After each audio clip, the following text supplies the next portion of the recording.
Hey everybody, welcome to my live stream here on Twitch and lichess. We've got dropped frames for you guys. No, I don't know. Let's see how the stream starts out here before I start a game, because the last couple times I've gone to stream, I've tended to get like some dropped frames in the first few minutes. So just a very brief pause before I begin playing. We're gonna be playing any kind of time control between 5+3 and 8+3. Also, if you guys want to play a couple of chess 960 games, that's cool. We usually play maybe 10 games during one of my 2.5-hour streams, so just like 1 or 2 chess 960s is cool. I want to introduce a not completely new, but a sort of new concept. We were talking about this yesterday. To eliminate people like, being the first one to challenge before I even start the stream and stuff, we're just going to sort of randomly choose from this sort of challenges we've got. Basically, now I have 6 challenges. I'm just going to pick a number, using the random number generator on Twitch or whatever to pick one of those challenges. It's going to be kind of, weird. Sometimes, like the people who came later, we're going to get to play first, but it's the only way to ensure that it's kind of random. So please accept it and move on. What's this? Okay, PM is talking about, wow, the Norway chess tournament. All the top 10 players taking part. Carlsen crushed them. This is Blitz.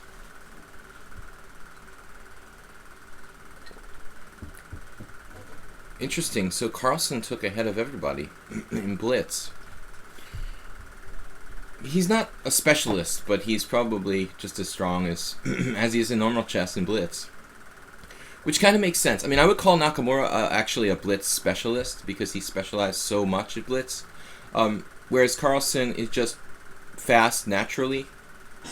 So I'm sure that they have a really tough fight when those guys go at it. But anyway, we're going to get started. I'm a couple minutes late, so I don't want to delay things anymore. European Championships going on. I haven't had a chance to look at the results from yesterday there. Actually, no, yesterday was I think yesterday might have been a rest day. Therefore, that's why I didn't check out the results. Either yesterday or today is a rest day. We're going to have to check that out. Arsenal fan Richie, yeah, I'm randomizing the challenges. Actually, I feel like I've just lost a couple of challenges. I think as soon as I told everybody I was randomizing the list of challenges, they started leaving. Good idea, Plucro. We had 7 challenges. Now we're down to 5, which is kind of weird. Morales, Aldisto, World Loser, Mule Skinner, and Lousy Dirty Cheater. So, I'll choose a challenge at random here. How do I do it again? Challenge, roll, okay, roll 5. I'm a little bit slow to learn. As my mom says, the older I get, the less I know. Alright, challenge number 3. It's World Loser. It's 8+3. So I've been playing D4 against World Loser. Let's mix it up with some E4. And why don't we play the closed Sicilian against World Loser? I mean, I always play open, and yesterday I was talking about how I feel a little more comfortable playing like strategic positions against World Loser. So let's go with something like that, basically. This is not a really well-established variation. Obviously, it's a form of Grand Prix attack. Looks reasonable to me. We're taking. Not to get too congested here. Now the question would be, do we bother with A4? Playing on his side of the board? Probably not.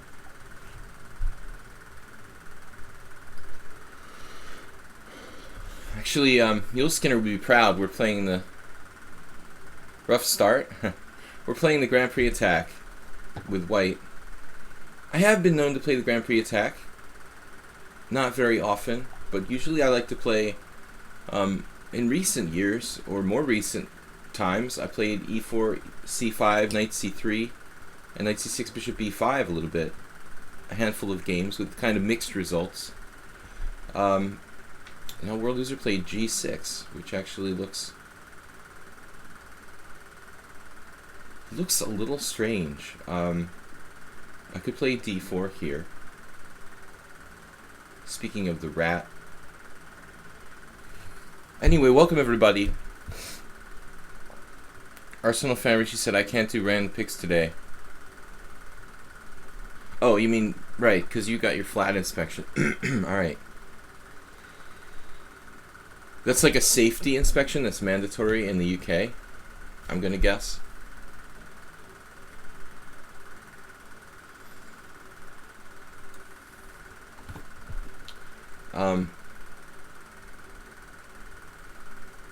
It works a little differently in the United States.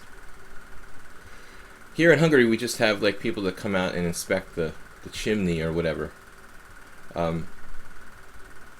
G6.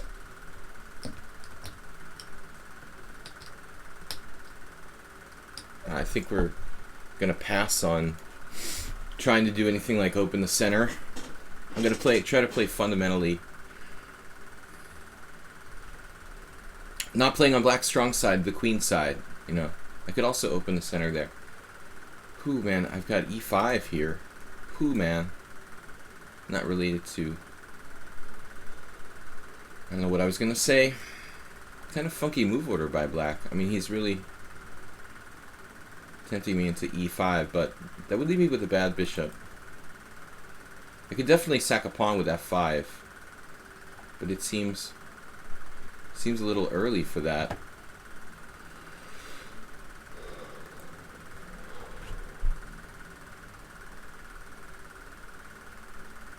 Just make natural moves. Obviously, queen e1 is probably the main move in this type of position, the most common move in this kind of position.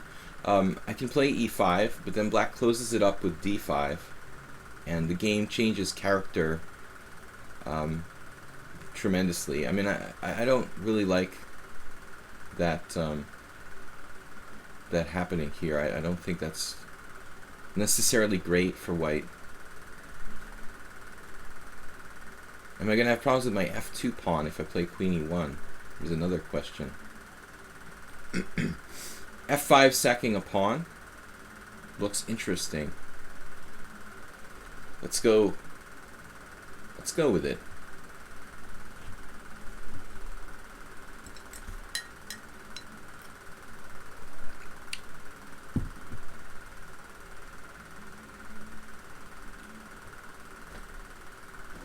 He just takes the pawn. Alright. Now bishop g5 or what? Or do we reconsider queen e1? I think we reconvene on queen e1 now. See, I didn't do queen e1. I want to tell you guys why didn't I do queen e1? Actually, that's another story. Anyway, alright, I think queen e1 is alright now. Yeah. Knight c6, queen e takes f. Basically sacking a pawn here. Actually, World Loser playing interestingly, very quickly.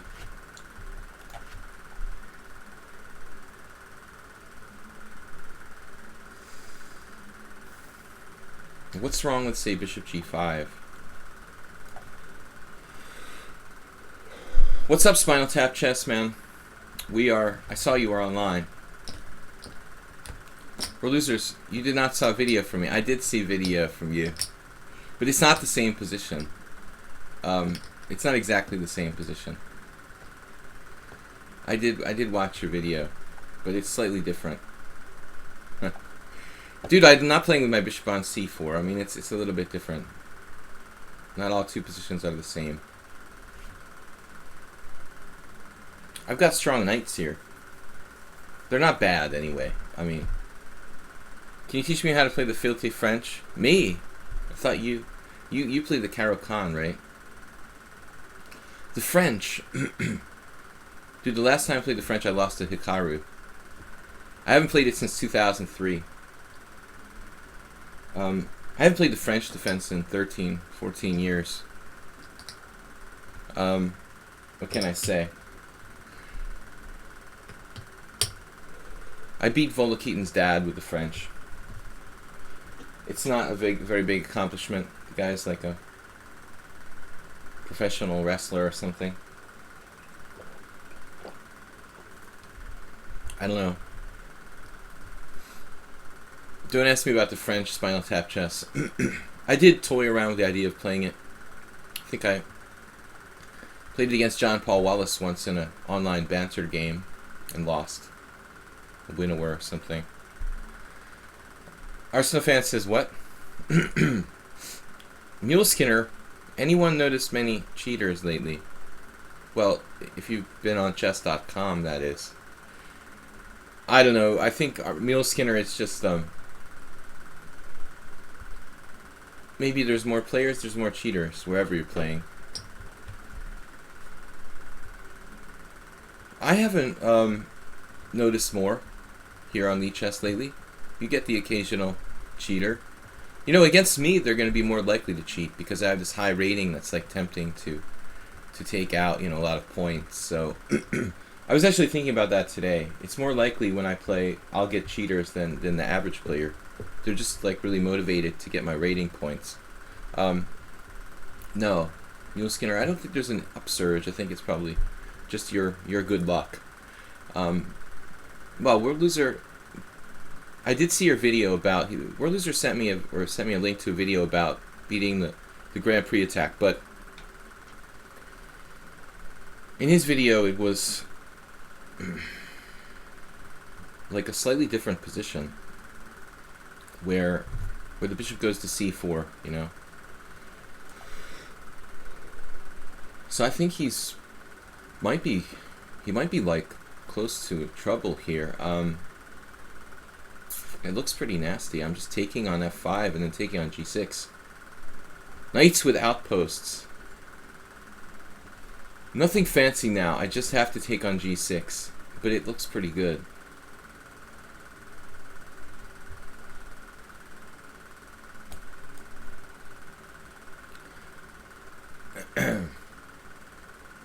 All my pieces are working, you know. I think World Loser had to play bishop g5, f6, as ugly as that is. He just played too quickly. Okay, now we have some choices.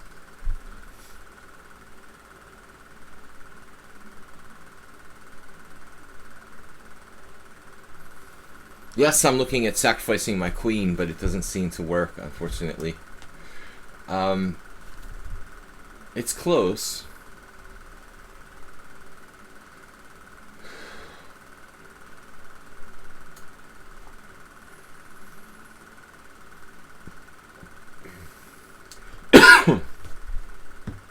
So we just play knight f4. Kind of, that move feels almost like, let me see what I was going to say. c4 is even possible.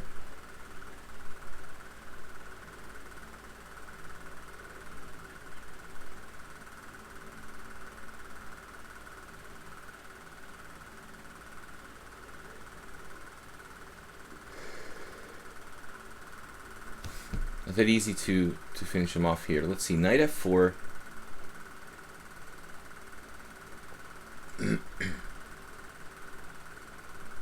I mean, it makes sense to play knight f4 now, rather than let him destroy my pawn structure. Arsenal fan said, I can't believe it's 9:20 already. It's actually 10:20.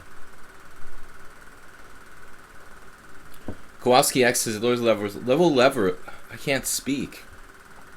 At lower levels, every tournament has multiple sandbaggers, which is annoying. If you're speaking of online on lichess, or are you speaking about like live tournaments? I just wanted to clarify. This pawn on f7 is a thorn in black's side.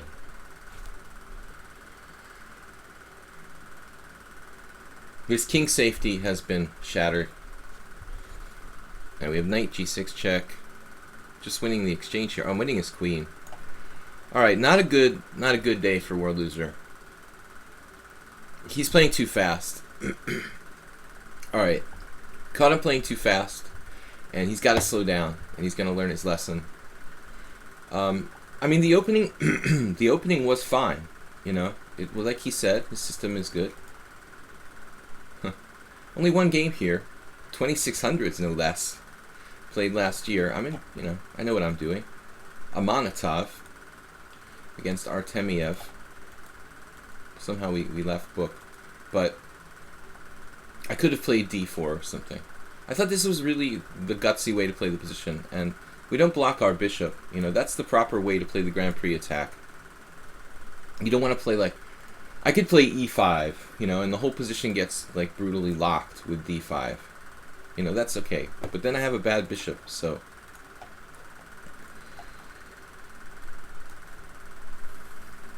Maybe he takes the g-pawn here. You know, try to open the g-file. But it's double-edged, because his king is still in the center of the board. Alright, guys. Random challenges. Trick. I didn't trick you, Ed. Alright. Oh, no. Alright. I have to specify the number of challenges.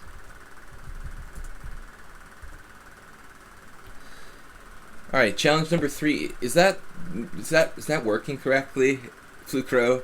The always challenge 3 gets chosen? Alright.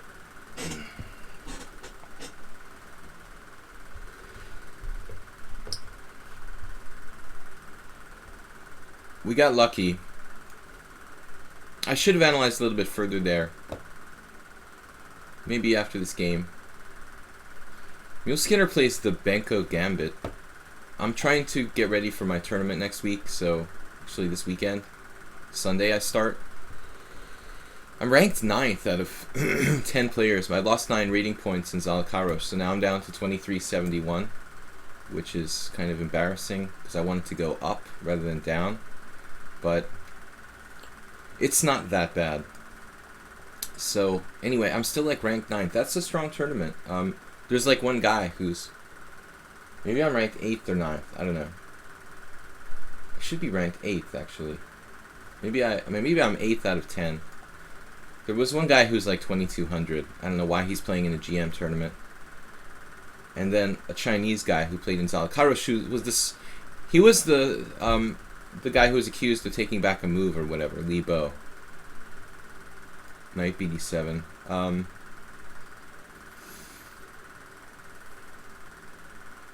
A lot of players play A4 in these positions.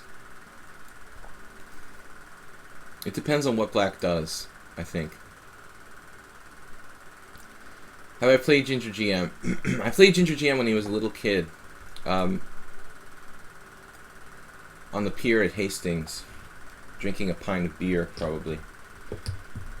I was actually like in my early 20s when I played Simon Williams when he was probably like 13 the first time. And it was an exciting game. It was a draw. I sacrificed a piece with black in the English for 3 pawns. And I don't know, it ended up a draw. And then we played some blitz tournament. I'm not sure if we split or if I lost to like a half to 1.5. I don't remember. That was later. But I've played him some off games online, like here and there. It's always fun to play against him because he kind of plays interesting stuff, you know. So I enjoy playing against. I've enjoyed the few games I played with Simon because he does try to play interesting chess, which is something I can't say for everyone. Anyway, Bishop G7. I guess I just have to develop my pieces here.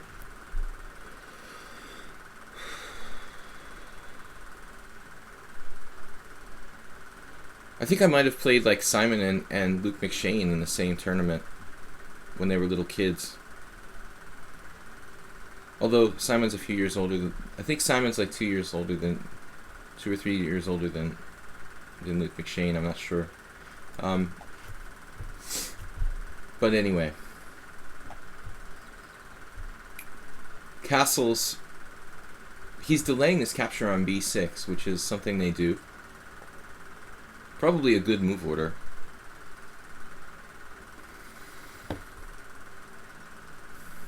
I've honestly been thinking about finding a new system against the Benko. Not that this is bad, b6, but I'm just sort of bored with it, and it would be good to play something else. McShane was lost against me like twice. I think I played him twice. Like back-to-back Hastings. And 2 times I had... Once, like, in an accelerated dragon, he was just, like, down a pawn, fell into a trap, and drew somehow. He was, like, barely, like, tall enough to like, see the board. And although he was already, like, a FIDE master, rated 2150 or something. And then the other time, I think I played the Scandinavian against him, but that game is a little bit hazy, the second one. It was also the same scenario where he had a bad position but drew. Twice he did that to me. Hikaru did the same thing to me the first time we played, when he was a little kid. The little kids, they get bad positions out of the openings against me and then swindle a draw, basically. Queen takes b6 here. It's a little late for knight d2, queen c7, knight c4, knight b6. So I'm screwed on that on that angle. I'm gonna have to play a4. Yeah, I remember Luke McShane fell into an accelerated dragon trap against me and still managed to save some ops-color bishop ending down a pawn. And then he did it again. Anyway, guys, welcome. I'm not really ill, but I have a little bit of a allergic thing going on, so if I cough, please forgive me.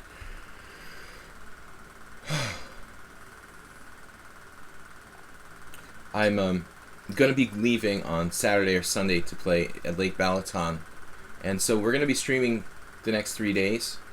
That would be Wednesday, Thursday, Friday. No simul this week due to tournament, and then we'll be back on, like, I guess I'll be back the 20th for sure. Yeah, I'm playing the 19th, so I'll be back. The stream will resume on the 20th, and we'll be streaming for that week, 4 days probably. The 20th through the 24th, maybe a simul on the 25th. And then I'm going to go to the US, and we'll have a few days break while I reacclimate myself to the Western world. The stream time will change to be, like, I think, I don't remember how I did it last year. You know, we'll have to think about it. Does anybody remember? None of you guys were following me last year. Our audience has changed a little bit. I mean, there's got to be a few people who were watching, but my audience has kind of changed, and I'm not sure how many regulars we have that were watching this time last year. I'm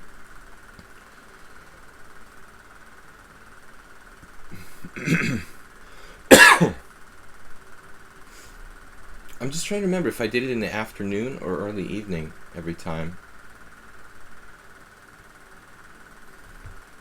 I guess early evenings for the most part. Yeah, I think I did early evenings and then maybe a simul in the afternoon. But we'll post a schedule at the end of the month here.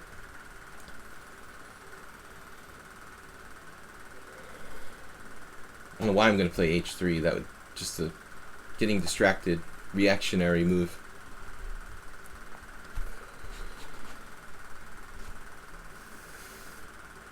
Guys, feel free to contribute in the stream here. Feel free to contribute via PayPal, too. I haven't had any donations for the last few days, and I really would like to encourage you guys to help to support the stream. I'm not, wealthy from doing this, and it does help if we have a little bit of financial support from the viewers, as I'm not, currently offering a subscription, obviously, on Twitch. So I did recently become a Twitch affiliate, but I'm not quite sure, if that's going to make a big difference or not. Thank you, Mubot and Blue Crow. Even if you guys could just donate, if everybody donated like $5 a year to help to support my stream, it would be incredible, dude. So, Rook A4. Also, I have a YouTube channel, which which is kind of part and parcel with my stream. Rook a4, queen b8. You could also go to b7. I'm not sure which is better. This is my move against Kovalenko for my last tournament. At which point I had a clear advantage. A sizable advantage, anyway, before I impaled myself on the clock. Queen b8. This is the position I get to in this type of line where then I don't know what I have no idea what I'm doing now because I don't have a plan. Like, I don't have a pawn break. I mean, e5 is the normal Benoni type of pawn break, but that's obviously, like, out of the question here. So, white doesn't have a pawn break. I mean, theoretically, b4 is a pawn break, but that's very hard to actually realize. My b2 pawn needs protection, so I think this move is logical. Not my favorite square for the queen, but we'll make do. This is just kind of a position where I'm trying to use some sort of space advantage to my advantage. Now, 95, you know, he wants to trade pieces, and I don't want him to trade pieces. So we're definitely not we're not on the same page about this exchange here, Mr. Muleskinner. I'm not really interested in trading pieces with you, but I have to find a way to avoid them in a positive way. 91, I would guess. Speaking of Kovalenko.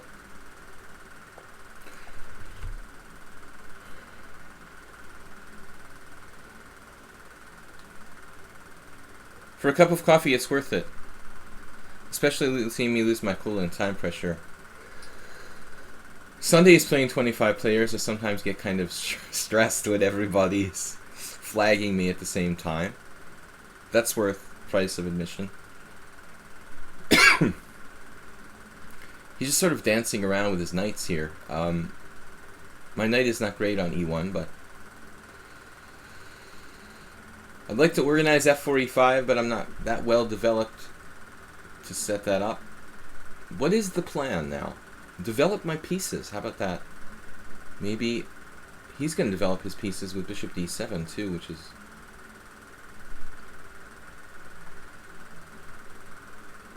tempo move. Bishop d7, very nasty. You know, maybe I should consider f4. It makes sense, you know. I mean, in for a penny, in for a pound.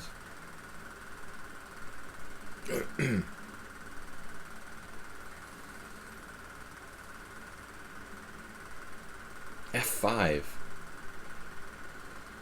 I mean, I could play f5 next move, but it gives him back the e5 square, so it's kind of weird.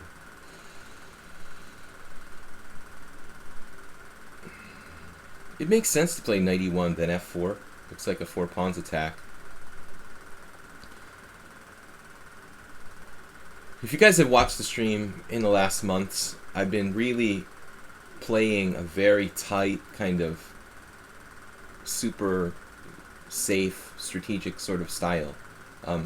My style is flexible, and I have changed my style, you know, from time to time over the years to some degree. I wasn't always that compact and careful, and I try to play like very correctly when I'm playing on the stream. I don't like try to play like a maniac and teach you guys to play recklessly. I try to play a principled game, but this is a little bit more wild. I mean, I've taken a lot of space on the queen side with a5. Now I'm opening up on the king side too, but black's position looks a little bit funky with, I mean, knight on g4. What are you doing?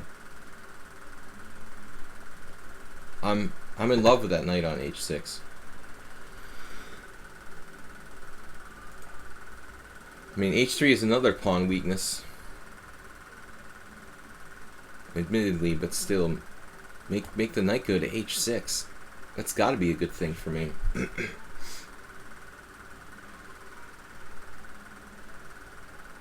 I mean, you can play against pieces to some degree, and Gingiashvili was a player who I worked with, and Roman One of Roman's favorite things to do, actually, was to play against bad pieces, like especially, to give you an example, the Grand Prix attack. You know, he would play that a lot. I never followed his lead on that, but Jinji would play the Grand Prix attack, and he would always like kill this bishop on c8. It would have double pawns on c6, and he would make it a bad piece, and then just like win the game because black has one bad piece. I also recommend Reshevsky's Art of Positional Play. He has a chapter in there, you know, about just specifically playing against bad pieces. Okay, my rook is going to get hit at some point with bishop d7, and I don't think that we can really avoid that. Maybe I should just preempt it.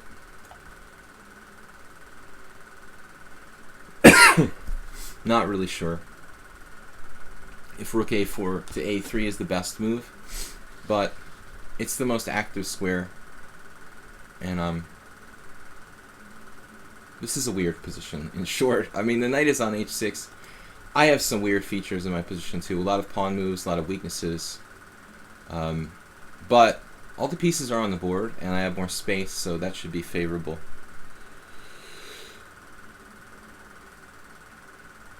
You guys have a point about g4. It may win a piece.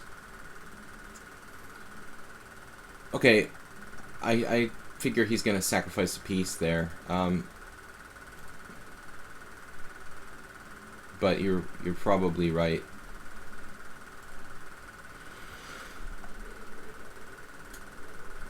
I thought I could just play against the bad piece without taking any risks.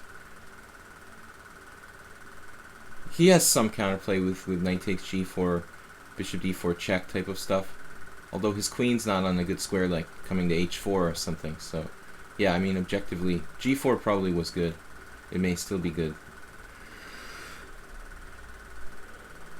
But it gives him the chance to sacrifice a piece where I'm wide open, and I don't know, you know, if it's worth it. Even giving him that counterplay.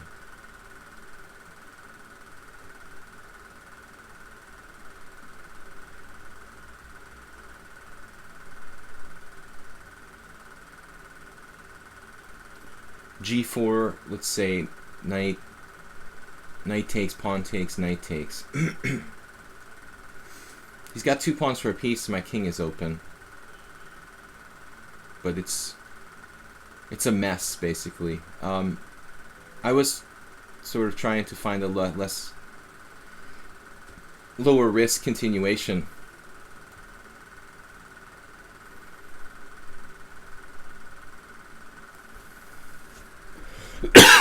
I'm just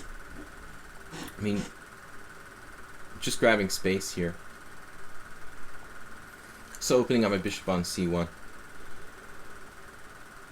It's like a Benoni. I mean, he could sack a pawn, or sack a piece for 2 pawns and have some play, you know. I don't know that it's that clear. Now g4 might even be better than it was before. Less pieces to sacrifice on g4. I like this a little bit more. You really like the idea of a knight on c4. Next game, can you play a Tori? I can try. Yeah, well, knight on c4 is the main idea in this variation, but his move order didn't allow me to do it, because if I try to play knight c4, he just immediately challenges my guy on c4, and then like I have to evacuate the knight back to e3. I was 1 tempo short of achieving the knight to c4 maneuver in the opening because of his exact move order. That is a plan I like to execute. Guys, let's see this now. Just out of curiosity, you know, how much of this is book? I like the way he played this.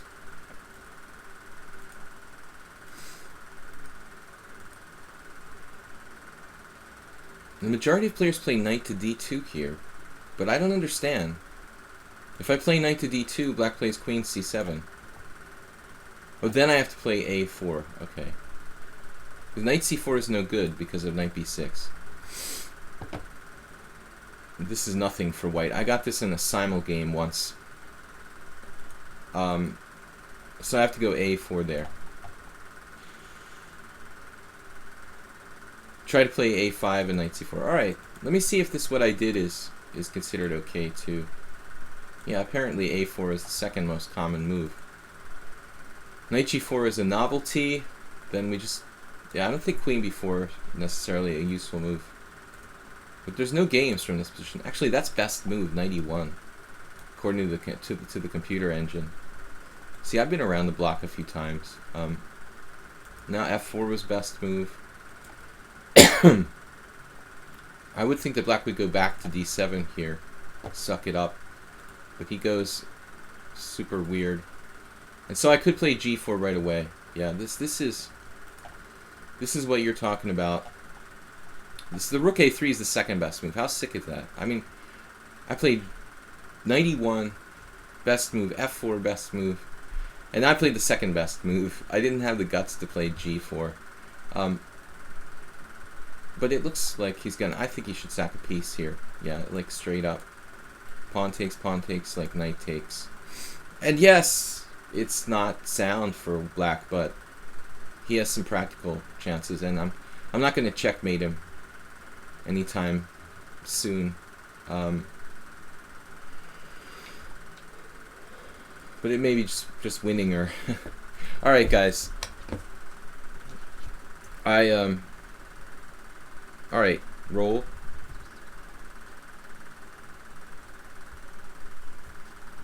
Let's pick a random challenge again.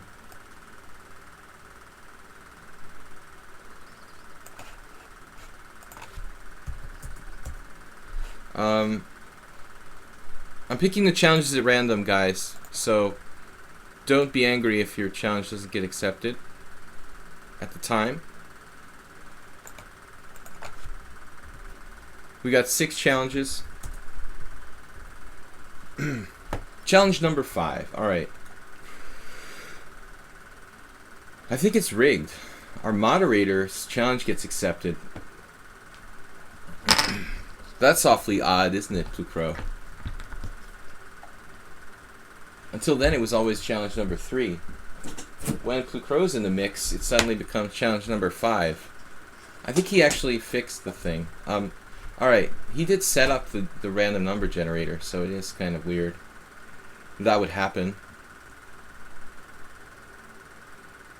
Anyway, it's not really a normal grob. I mean, Polish opening. Is there another opening for the is there another name for the Polish opening, or is it only Polish opening? You know how like Knight C3 has like 4 different names.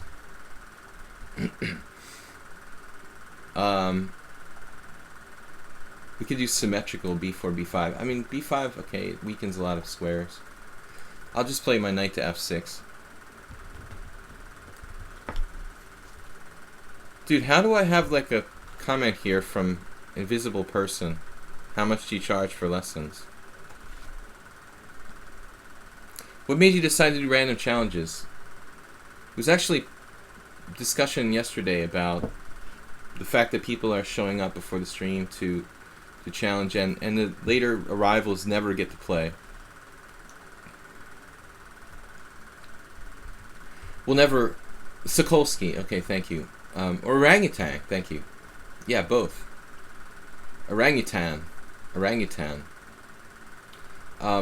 it looks like normal chess. This is awesome. It's like a Queen's Indian with my knight on d8. We're never going to make all the people happy, no matter what we do. Normally I would be attacking a hanging pawn on b4, but it's protected in this position. Oh no. We're suddenly picking up dropped frames. But it doesn't look too bad yet. Hopefully it will clear up.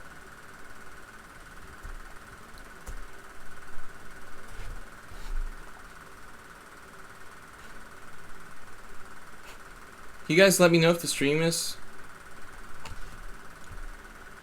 looking good there. Whoa, what happened? Alright.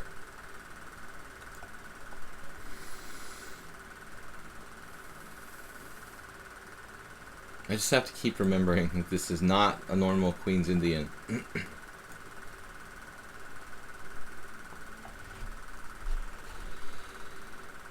You have a custom color.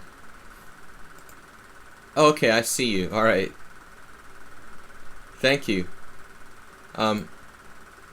Yeah. MLTYCSC. No problem. If you're interested in lessons, you can send me a message on lichess, but I prefer to be contacted by email. If you're interested in training games or anything like that, lessons, send me an email, videochesstrainer@gmail.com. We've only got 37 viewers today. It's very, very low count. I think it's the summer, you know. Ever since the last couple weeks, it seems like we've got less viewers than usual.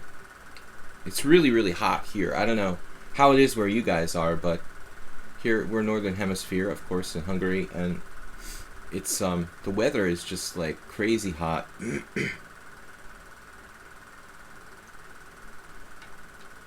No. This is assuredly not a typical Queen's Indian. But it's a Queen's Indian hedgehog type position. I play the hedgehog, pretty much some form of hedgehog all my life. This is basically a hedgehog, except my knight is terrible on d8. That's like the worst square in the hedgehog. Once against Gregory Serper, I remember I had like a classical Nimza where my knight ended up fianchettoed on b7. It was very unpleasant. But anyway, that's another story. I managed to draw that fianchettoed knight game. There's a tournament today, the highest rated tournament of 2017. Okay, Norway chess.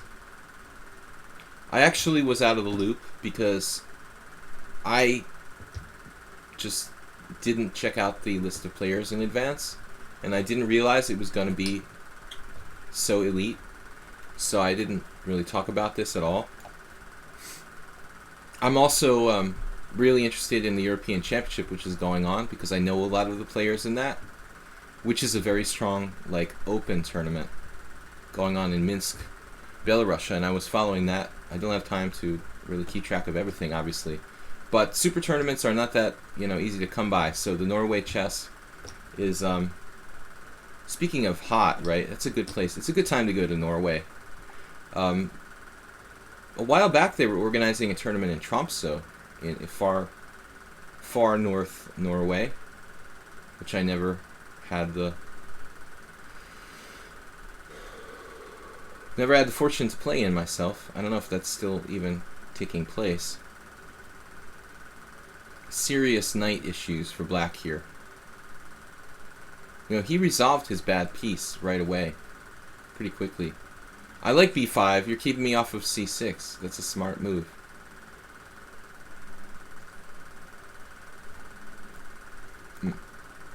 Long-winded plan. My queen is awful on a8 too now.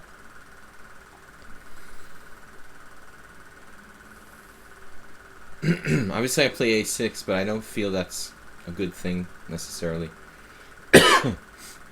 Maybe I auto though. Maybe I auto. I don't know, man. I mean, a4, a5 is going to hurt me. I actually need to see counterplay here fairly quickly if I'm going to survive, to be perfectly honest. We got some issues.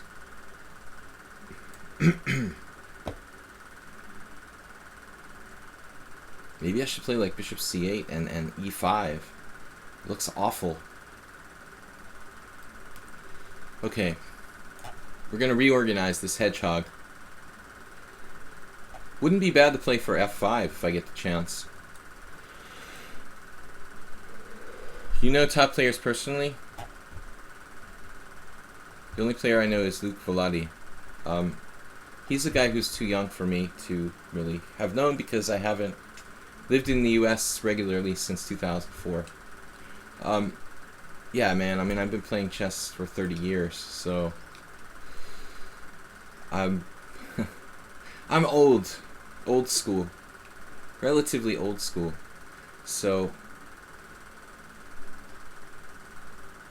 wow. I'd like to play f5, but it's not happening here. And I like bishop f6 and maybe the mouse issue. Maybe bishop f6, knight e5, trying to trade pieces, but he'll just do what I did yesterday. Last game. The other yesterday. h4 is a cool move. Very, very outside the box kind of move. If I do bishop f6, knight e5, try to trade pieces, he'll just avoid the exchange. And my knight has nowhere to go. I'll have like two knights that are on a bad path. Also, he's actually taken any kind of g6 ideas away from me by threatening h5, f5. f5 looks playable but risky here for black. We only live once. Maybe we should go. Damn, dude. Okay, we're gonna go for it. I mean, this is serious, you know, playing f5 here. But I feel like I've got to do something, you know, to step on his face in this position, because if not, I'm gonna be getting stepped on myself. Alright. Predict the unpredicted. It's not about opening things up. I mean, well, sort of it is. Yeah. I mean, I've got all this energy like pent up on the long diagonal, and it's worthless unless I can sack a piece or play f5 or d5. I don't like f5 in the fact that it opens my king a little bit. Also, maybe my d5 square gets weakened here. But I desperately need some counterplay. It gives my knight a square at f7 as well. This is a necessary move. Can't have everything. Can't have the perfect situation. But I think this is right. Also, e6 is protected. For example, knight g5. It's actually hard for him to generate any threats. My pieces are better coordinated. You know, he's got like pieces on the queen side and pieces on the king side. Okay, knight g5 with no... This is kind of hope chess. You know, they call it hope chess. He's like hoping I take his knight, you know, but that's not going to happen, obviously. I wasn't born yesterday.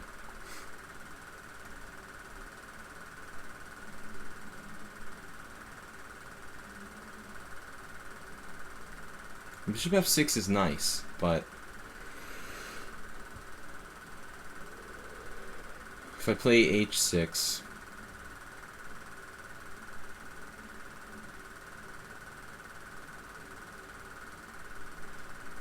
I can win a pawn with bishop takes g5, but it looks very dangerous, giving white a lot of play. Maybe f4 and then take. We have a lot of choices. I mean, I can actually, at some point, grab something here.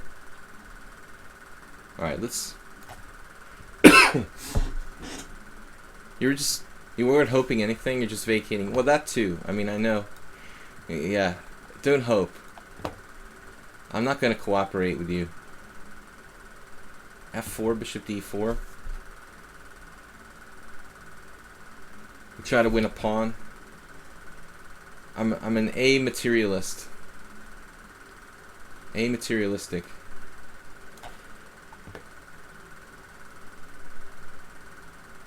I don't know.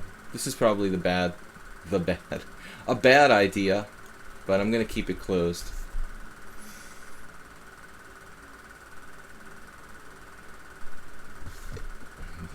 Probably I should have taken some material somewhere.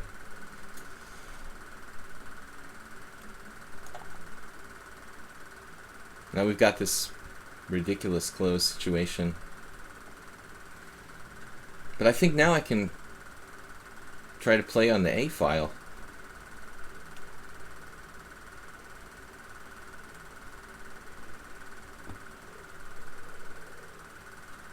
Still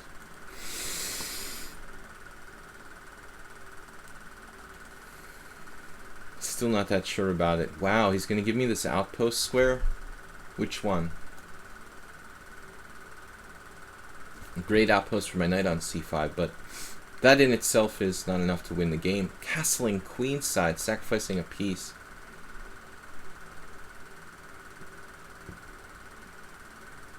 I'm not even interested.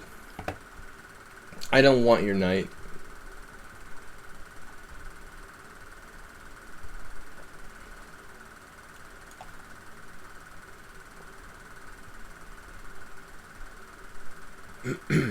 He's desperately gathering counterplay. Whoa, wait a minute here. That's just hanging. Desperate is the word.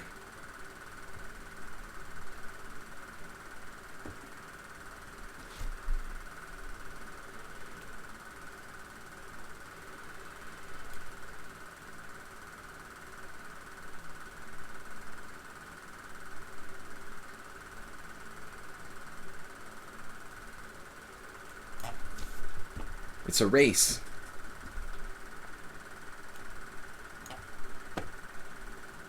All I need is one pawn.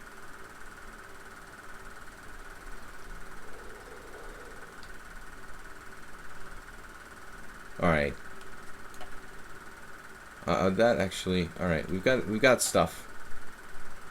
You see, you can't trade queens here.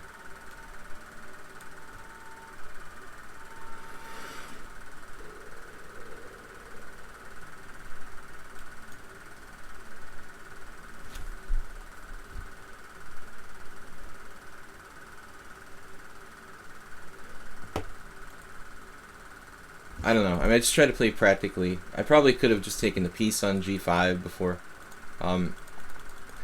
Anyway, it was fun. I want to see f5. You know, was this the best move? Peter says I'm better here. It's weird. Should play d5. Wow. The engine just loves my position. f5 is the best move. By far. Good timing with f5. Alright, Plucro. It was a brave effort.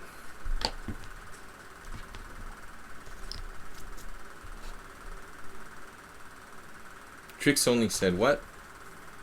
Giving up a good bishop and opening the h-file to your king hurts.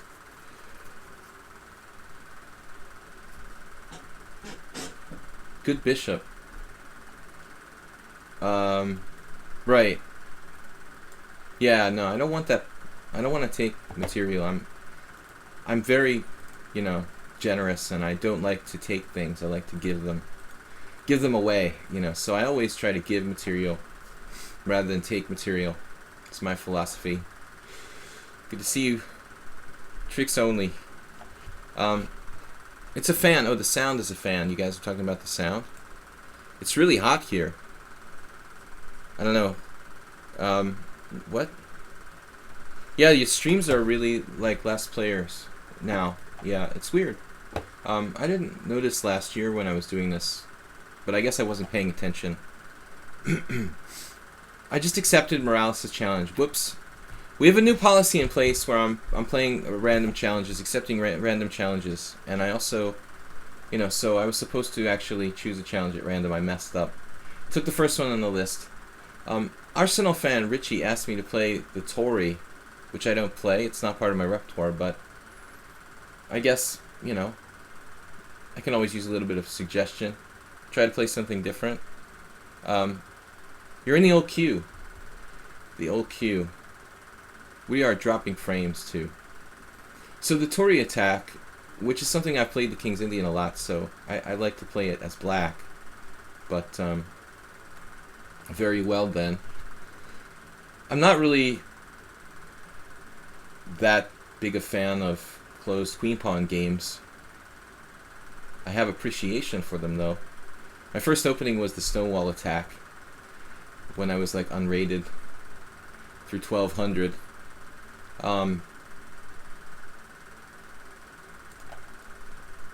There are still some people who actually do that.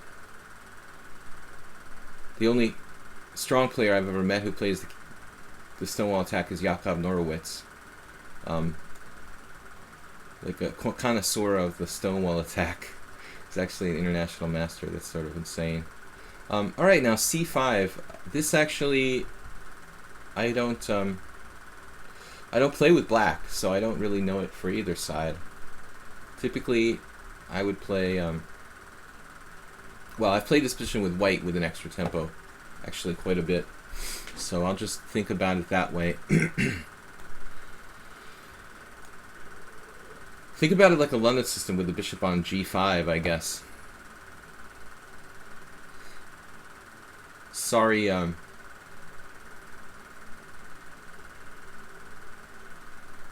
don't know. You know, I don't like having to take back with a c-pawn, resulting in a symmetrical structure. So, e3 seems like the normal move to me. I mean, I know you can probably take this pawn, but that's generally something you do like with the bishop on c1, I guess. It's not as effective, I think, when the bishop's out on f4 or g5. I like playing classically. So, if this were bishop on f4, it would be a standard London.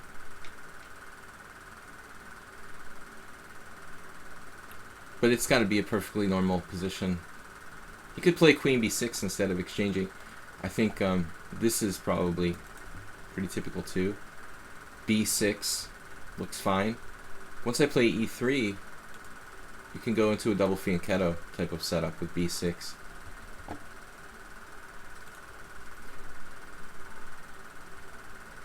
But I guess there's tons of options for both sides.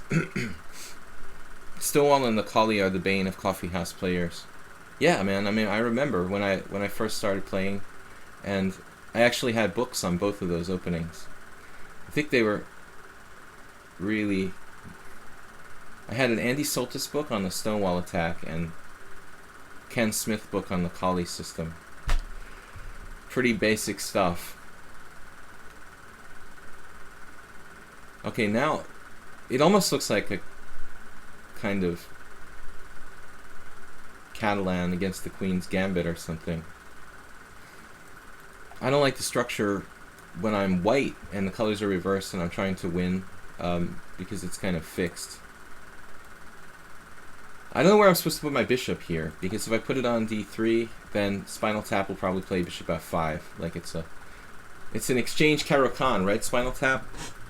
You like to go bishop f5, let them take on f5, double g-pawn take on f5, and then get a nice outpost on e4. No, okay. I mean, I'm not going to play that game. Okay, guys, I don't play this opening with white normally, but I'm taking a request here.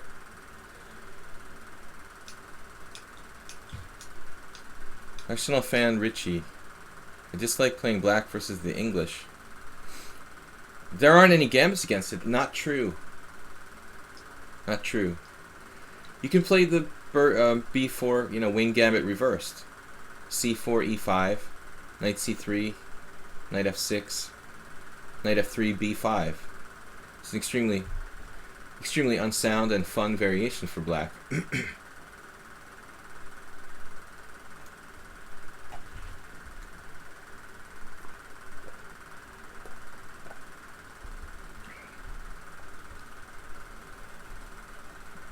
What's that? b5, right. You've got to play b5 and move 3. Knight f6 and e5, knight f6 and b5. In the 3 knights English. I'm always talking about Mihai Suba's book, Dynamic Chess Strategy, and he gives a game in that line. But that he actually played, I think, with black. Does that seem possible? Yeah. I think he played it with black against Rajcevic. But, I mean, these things, sound is all relative. So, it's perfectly practical to try something like that, especially below 2400, 2200, definitely.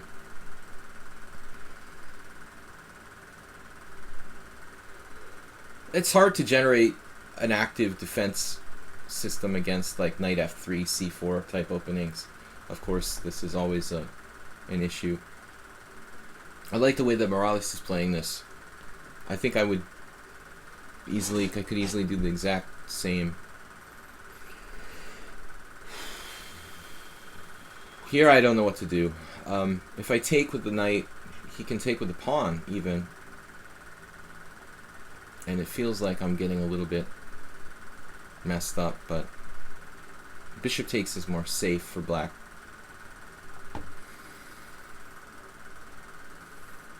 My other choice is, you know, bishop e3, which is kind of passive, or bishop h4. Where's my bishop going from? Like h4.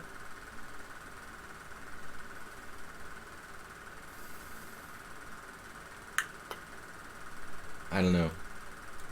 This is why I don't play the Tory attack.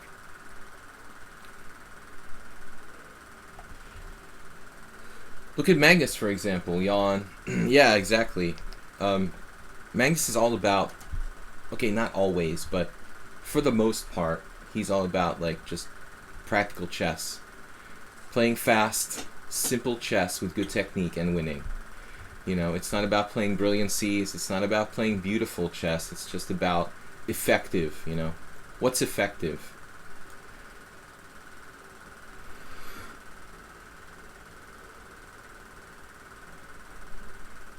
Black has allowed me to play bishop h6, which I'm under no illusions that I'm better here, but at least I'm not worse, you know. So if he avoided this exchange, I would have been a little bit concerned. Now, bishop takes f3, bishop takes f3, and e4, black has some sort of space advantage going on. So I think I should chop on e5 and give him these hanging pawns in the center. And we're very compact here.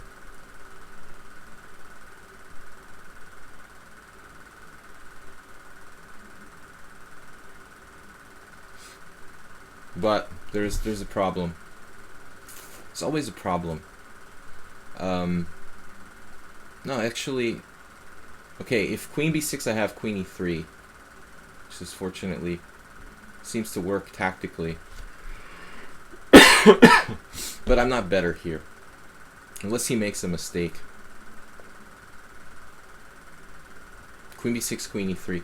I don't see another good way of meeting this pressure on f2. Trading queen should slow me down. Otherwise I have stuff like knight g5. Well, this is a different story now. Still have queen e3. Queen g5 is also fine.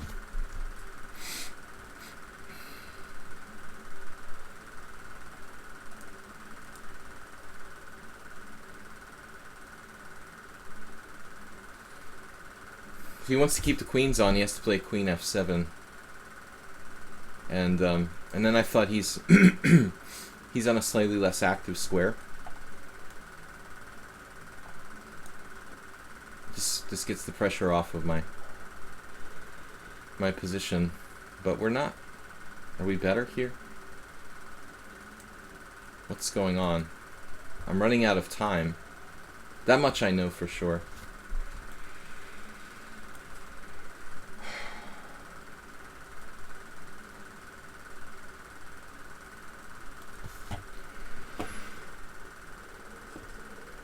Very accurate move, bishop c2.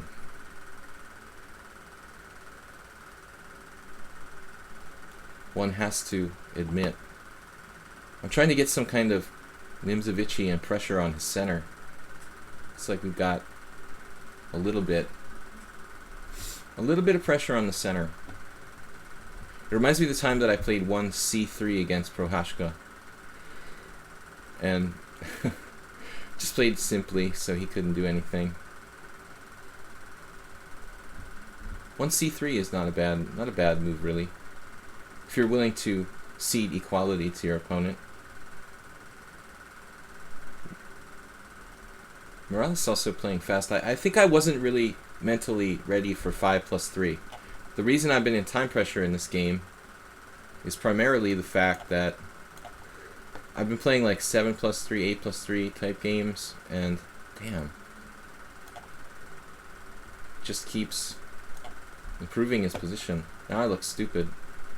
King F6 is an excellent move. He's also way ahead on time. 1500 in bullet. Come on now. Way too good for that. No, I'm not going to trade pieces.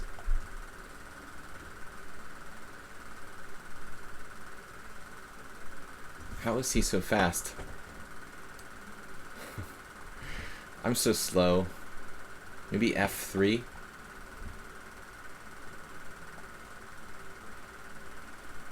No.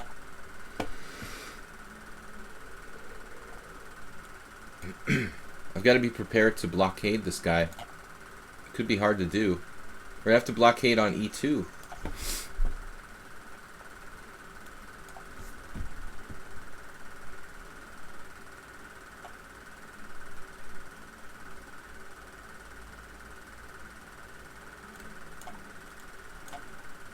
I don't know if this is good.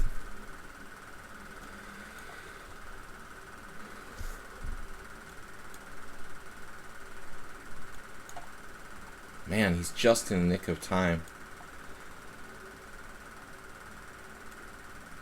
Can't imagine how he's like 1500 in bullet, dude.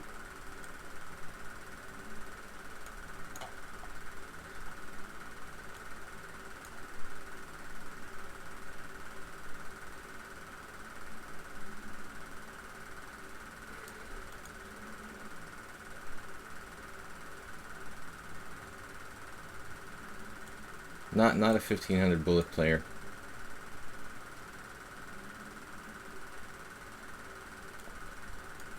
Am I in Zugzwang yet?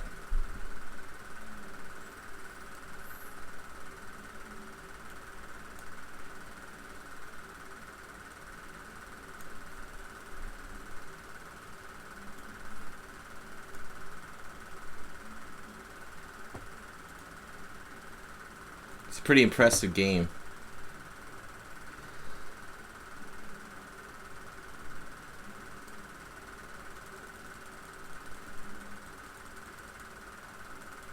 I don't think Black made any mistakes. Played basically flawlessly. I think it's equal.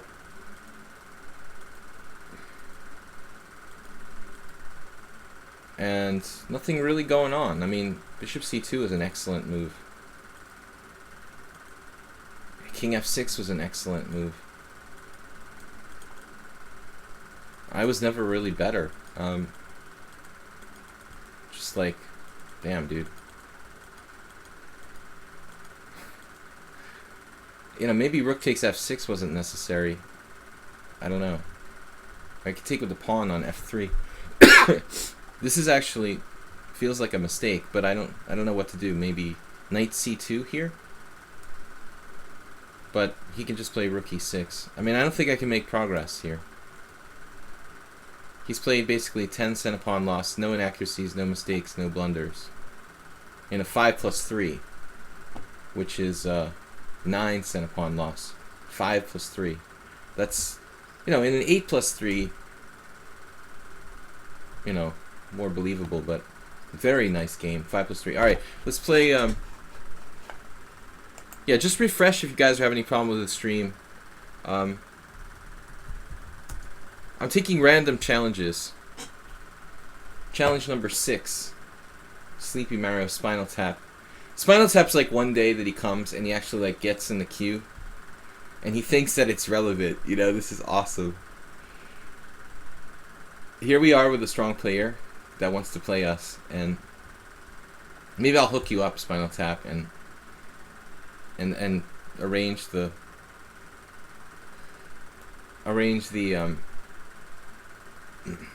roll so that it favors you. You know, just send me a little PayPal donation or something. No, I don't think he was using an engine. We've played that last opponent a number of times, and I never suspected him of anything. I'm just commenting it was a really nice game. But that's the problem with simple positions, you know. I mean, if you don't create any kind of complications, you can draw 8 FIDE masters in a row, you know. That's what I did in Zalakaros. I didn't create enough complication. The position is simple enough. You know, anybody can play without center pawn loss, but I don't want to actually take away our last opponent's achievement because he played well. You know, there were a couple of subtle moves, like bishop c2, king f6. If he made one small mistake, I could have exploited it, you know, but if it was a random stranger and that was the first game I played with them, yeah, I would be thinking this guy is an engine too. But this is a player who I played before, so I don't consider that a possibility. Spinal Tap is going to bed. Alright, dude, do you want us to tuck you in or anything? It's kind of early, isn't it? 4 a.m. Bishop e2. What do you think of the best tips for new players to improve? I have implemented 40-minute chess practice solving. My friend Alexandru Manea from Romania is an IM. He says that you should do 2 hours every day of tactics solving. He's kind of extreme though. I think 1 hour would be sufficient for most people. No, thanks for watching Spinal Tap. Good to have some strong players hanging out with us. Tricks Only was here too. E5, and this system that I'm playing here is something I picked up from Mr. Boris Gulko. He beat me with this silly Smyslov system once, and I was like, wait a minute, I'll play that too, you know. And I've always had a very good result with this. I've lost a handful of times with white. I can name 2 times I lost with white, and just literally like tons of wins. The only players I ever lost to with white, like Julio Becerra and Yuri Shulman, but in both those games I had good openings. Like both of those guys actually messed up the black side of the opening a little bit, and I ended up losing anyway, not because of the opening. So it's sort of funny. I mean, this variation is annoying to King's Indian players because generally they're used to playing with a white pawn on e4, and I think a lot of times, especially weaker players, don't know what to do because they don't have the structure they're used to. Now, I always have a little bit of trouble with rook placement in this opening. I just really don't know, you know, where the optimal squares are. Suba would say, you know, that this rook would like to play from its original square, but it's not so easy to organize that.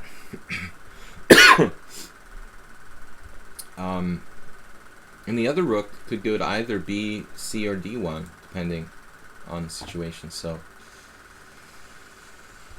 if I make a committal rook move here, it's often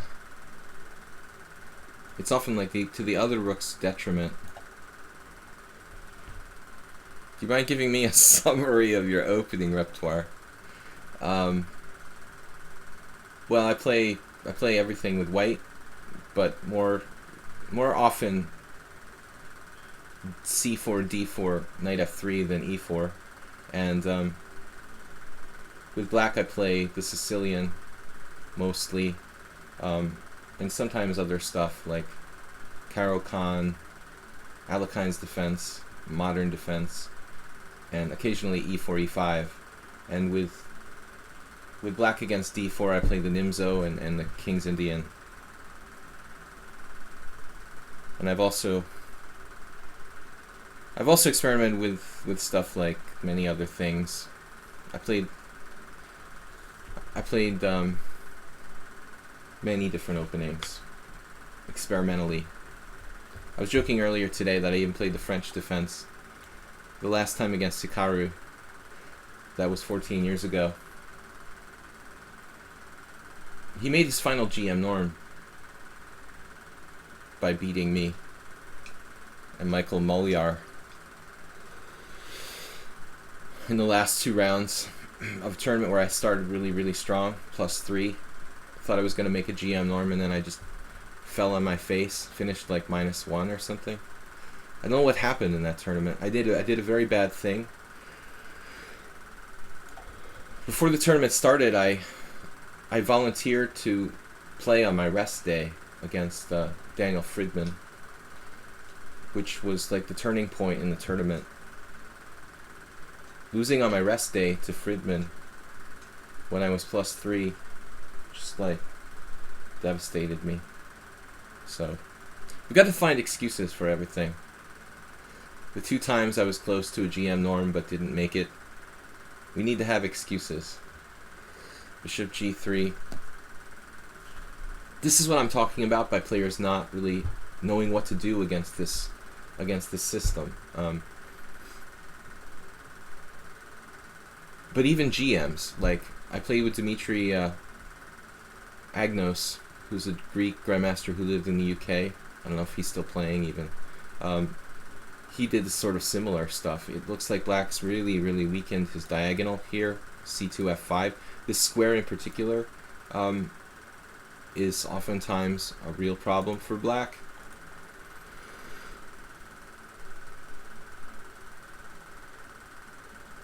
Luckily for Black, after knight takes G5, he has queen takes G5. Knight takes E5, knight takes G3. So I don't have any sort of immediate tactics. He played A6 early. It's kind of a strange move. If you look at the rest of his moves, A6 doesn't really gel. I don't really see anything better than like taking on E5, to be honest here. His knight on H5 is going to have to take my bishop, which on occasion I've been able to use this pawn to sort of anchor the F5 square, but I don't think that's going to happen unless I have some cooperation from Black. But again, here we go with the rook placement. I was talking, why is my rook over here? Why is it not over here? You know, if I had that, would it be better? Maybe not, though. I mean, am I going to really play F4? Probably not. Never mind. Redundant rooks. This is my only bad piece, this rook on A1. But I guess in most cases we'll just double rooks on the D file. Play very simply.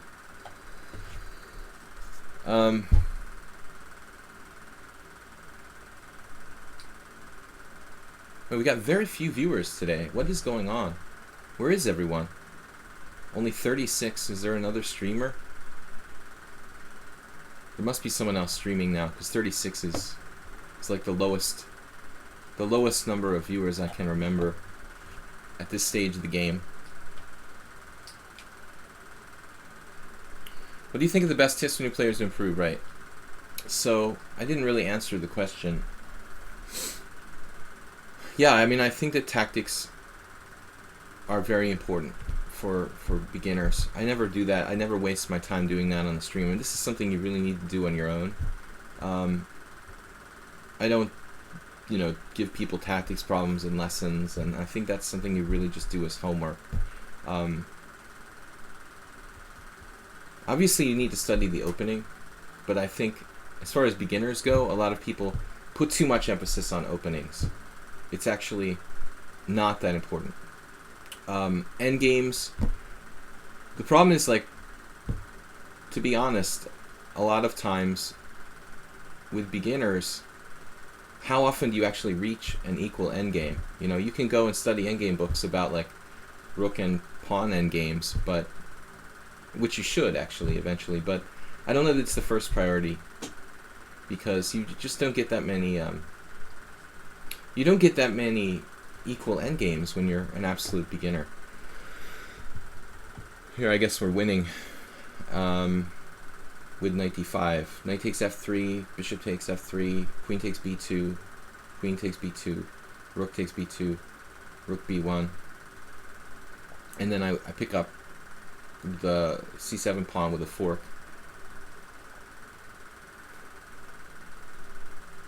Or he can go back to d8, which is just c takes d with another fork on c7 coming up.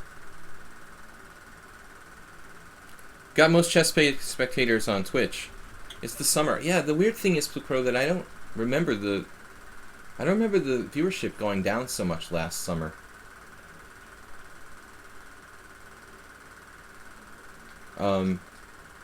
Maybe I didn't pay that much close attention. Okay, normally we're around like, what, 60, maybe 70 some good days. Still pretty early. We might get up over 50. Guys, I also have a YouTube channel. Check it out, Video Chess Training on YouTube. I try to add a new video to my YouTube channel every week. This week, I'll be streaming here through Friday, then going away.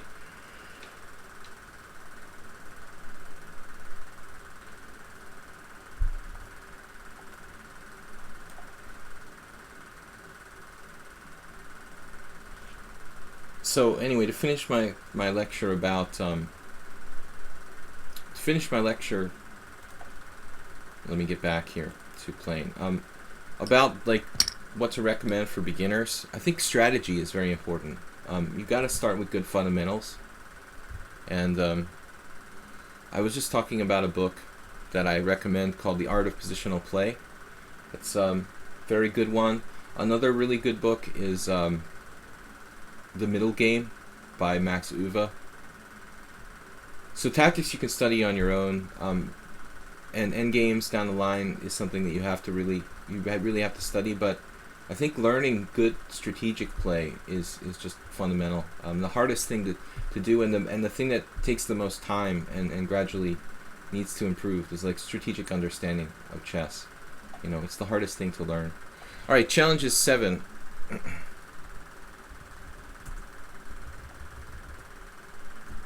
I should probably make sure these challenges are all valid challenges first.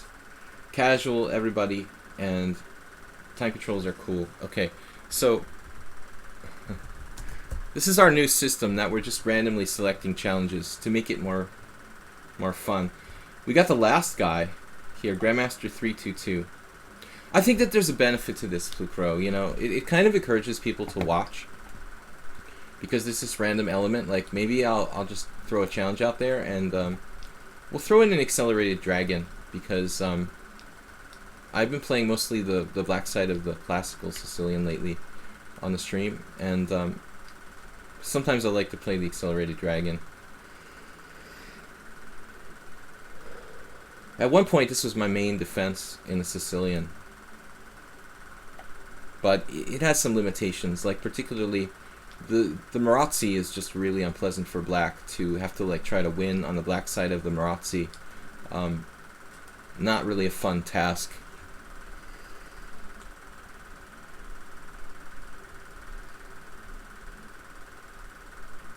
What is that?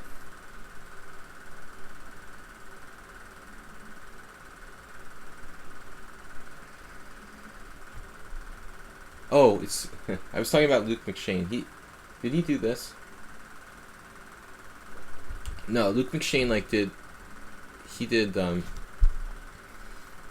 bishop c4. Instead of f3, he did bishop c4, castles f3, which allows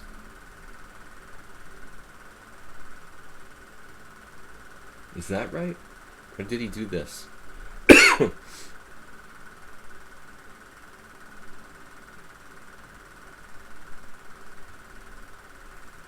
Now I'm trying to remember. For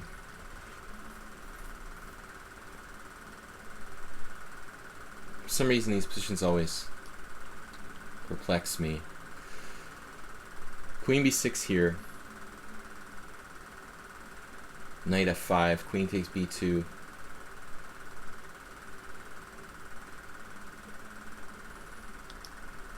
I'm just going to castle. I think you're supposed to just castle here.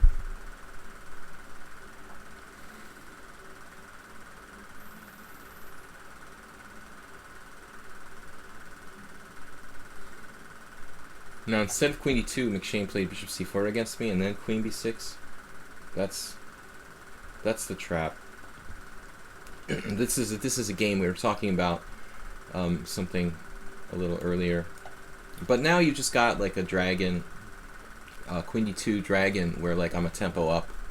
That's not really great for white. I mean, black does this anyway. You know, in the normal dragon, where I actually lose a tempo with d6, d5.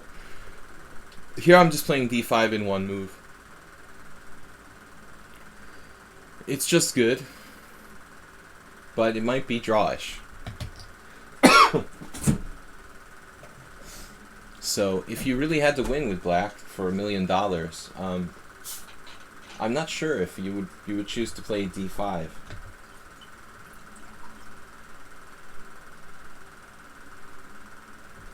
I have a friend who plays the lines with knight takes d4 there, but that's also not really fun. You know, so I think that white could simplify with some captures instead of this line.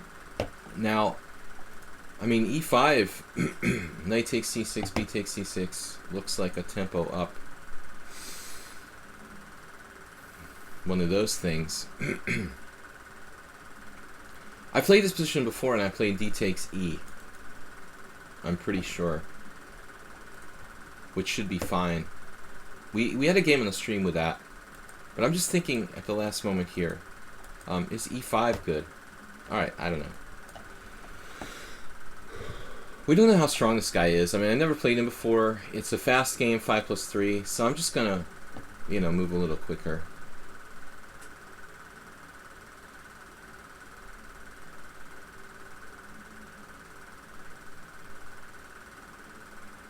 Knight g5 takes.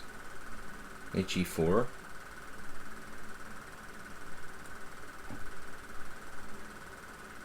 Feels right. I don't know.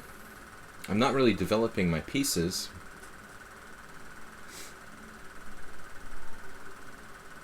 Unfortunate. So he walks into this trap.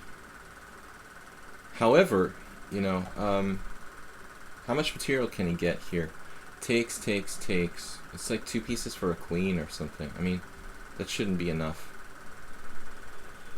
Should I take on d4 first? Then he takes, yeah. Taking on d4 first, followed by bishop h6.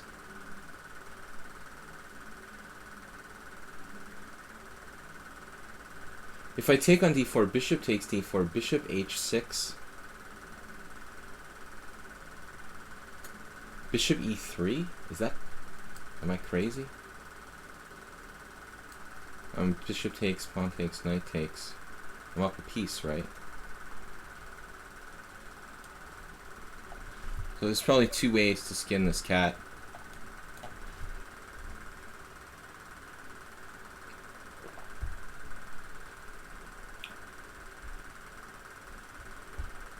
Not something I've encountered every day. At some point he should have played some sort of simplifying move. Probably it's equal, if white's careful there. Yeah, the intermediate move, queen takes d2.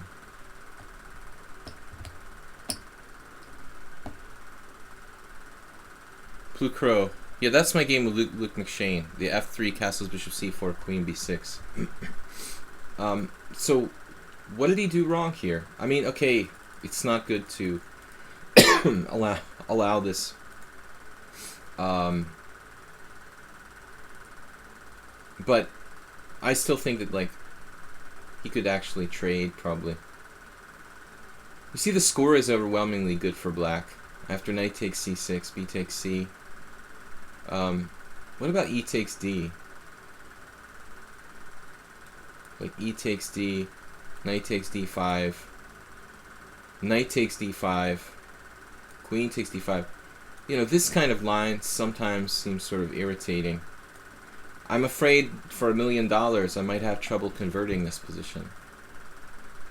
You occasionally get players who play for draws like this on, you know, with white on purpose. He's only very slightly worse, and the position is very simplified. So this is why I'm saying, like, it might, if I was black and I had to play for $1 million to win, I might not play d5 because of this line. You know, I mean, am I going to be able to win this game? It looks pretty tough. You know, I'm a little bit better, but it's so simplified. Anyway, let's see what happened. So he does queen d2. This is probably best. d5. I'm supposed to do this? Yeah, this is... Computer says knight takes d4. I didn't know about that. Actually, this might even be better. Mr. Cibolo played this. I gotta give credit to Miso Cibolo. He's like, gotta be almost 7. He's around 70, and he's playing the dragon with black. Most of the other grandmasters are just like trying to make draws in all their games, and Miso like just plays for sharp positions. My friend Alexandru beat him in Accelerated Dragon. But it's kind of cool to see an old guy who's not afraid to just, you know, play sharp. Bishop takes d4. Of course, he was a legendary player. Wow, e5 here for white. There's one game. That's pretty cool. I've never seen that before. So, anyway, say takes, f takes e4, knight g4. Yeah, so this is just a blunder. He must play knight takes c6, and it's still equal. Queen takes d2. The computer wants to play king takes d2 here. Possible. Looks a little weird. King takes d2. B takes c6. And then where to put the bishop? Has to go to this square. It's safe on this square. And black's just a tiny bit better, it says, but not much. Okay, 5 challenges, guys. We're streaming for almost another hour. Randomly picking these players.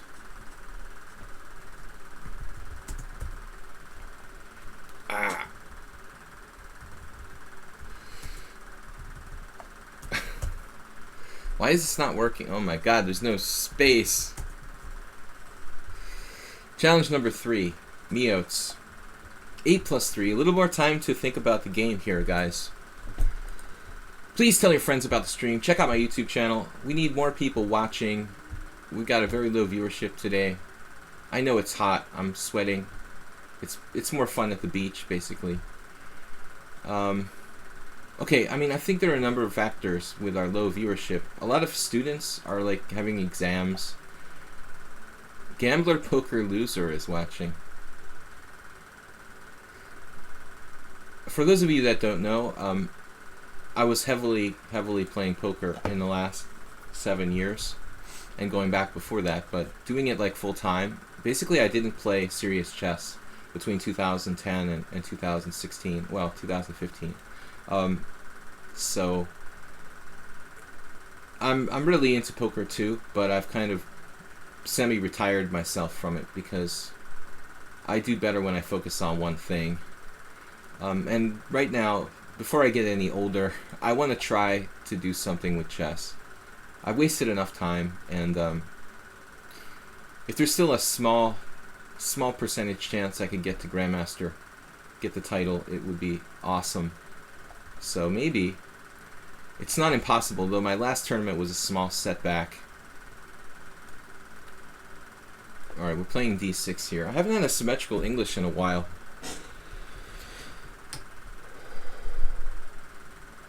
Sakin Sayu said, I've challenged and it doesn't show in your challenges. Well, that's interesting.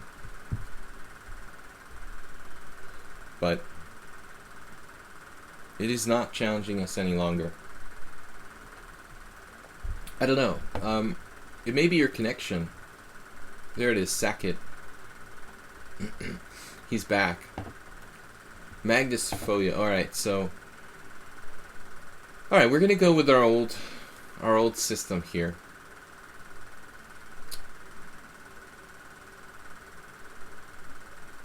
This is Larson. Bent Larson was the best Western player next to Bobby Fischer in the 70s. Actually, like late 60s, mid to late 60s, and onward. D3 is a quiet move. Larson passed away some years ago. I never had the chance to really know him at all, although I did see him at a tournament. Now we have some issues. But Larson is a player who I really admire. He was one of the greatest, if not the greatest, exponent of, like, modern exponent of Nimzovich, I think. And he was also, in terms of hypermodernism, which means like allowing the other player to have the center, you know, occupy the center with pawns and then counterattack. Bent Larson played a lot of stuff like B3 and then really hypermodern Alekhine's defense reversed games. Highly recommend it if you study his games, that you study his games. We ought to do something here, you know, because he's going to just roll with D4.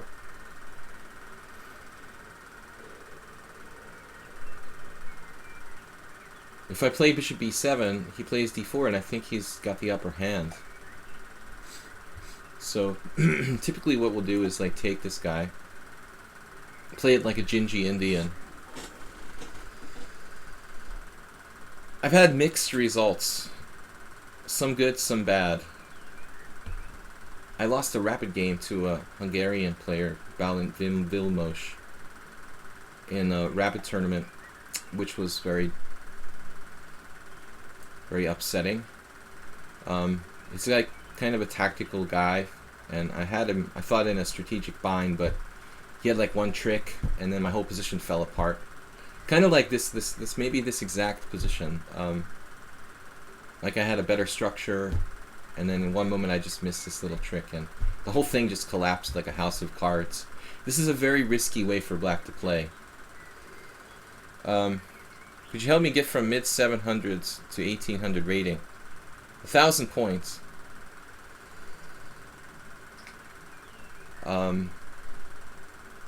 Yeah, somewhere I saw some GM who was like advertising themselves as like, I'm a specialist in helping people get from 1600 to 1800. I was like, damn, dude, that's really specific for a guy who's got a GM title. Yeah, I mean, I'm basically qualified to help, you know, anybody below, I would say below 2300, you know.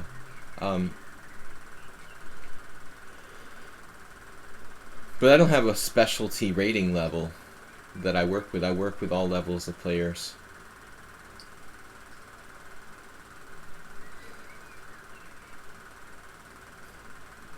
Too much information. Arsenal fan has fantasies about the building inspector. The building inspector. He's hoping for a female building inspector. Not really thinking you got a good chance at that, man. 99.99 building inspectors are men. Sorry to break it to you. Rook b1 or e5. I mean, rook b1. Knight f6 or e5. They're kind of like, building inspectors are like chess players. 99.9 are men. Why is that? Oh, and then I noticed this funny thing, like, I don't really like chess.com. I mean, I don't hate it, but I don't like it as much as other sites, for example, like lichess. So I don't really play over there. But I noticed one thing that was a discussion on our stream not long ago. Now, what do you guys think about this? This is just they put this spin out on this question about whether, like, there should be no women's titles. You know, this was a discussion on chess.com. Whether there should be women's titles, right? And then, like, the next day, they had this advertisement that says, qualify for the Isle of Man chess tournament. One prize guaranteed for top woman and top man. Now, is it just my imagination, or is that like a double standard? Like, in one moment you're going to argue that there should be no titles for women, but the next minute you're going to offer them a special prize. Is it me, or does that not make sense? You know, just what do you guys think?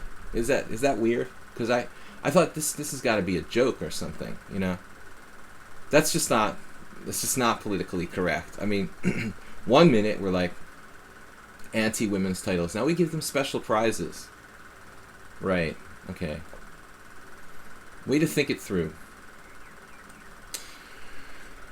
White is playing very, very safely here. Balint Vilmos, I think, he did like d4 against me, which is interesting. Like an immediate d4. I have a book by Richard Palliser that's about 10 years old. He's a British or you know, UK, what do you guys call it? He's an IM from the UK, I think from England. He said in his book that he felt that like d4 was bad, but I don't agree. There's very little like practical evidence at the time of Palliser's publishing this book, but an otherwise good book. But d4 is actually it actually looks pretty good for white. It's a rather fluid concept when money gets involved.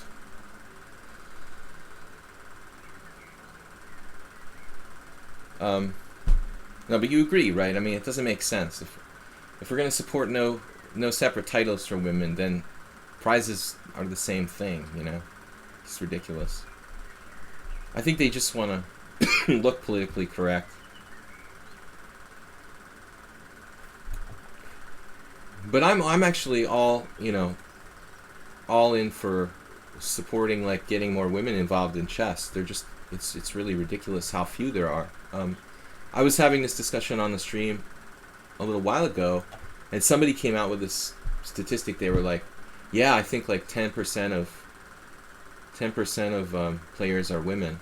I think that's like a ridiculously high estimate. You know, it's probably more like 4% or something in actual practice. So we got the blockade set up.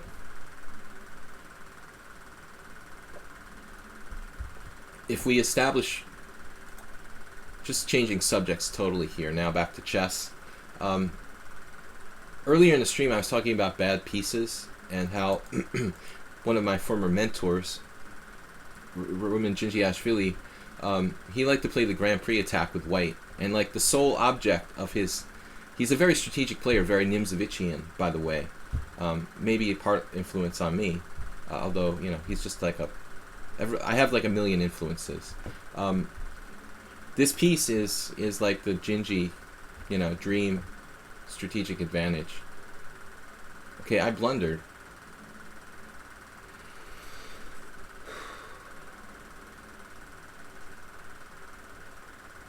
How did I think that was going to work? See, in my little fantasy world, he was trading queens first, and I was taking with my knight on d7 and like, okay, everything's fine. But now it gets interesting, because he wins a pawn, but now my positional advantage is so big that I might still have more than enough compensation, because this piece is so bad and its structure is so bad.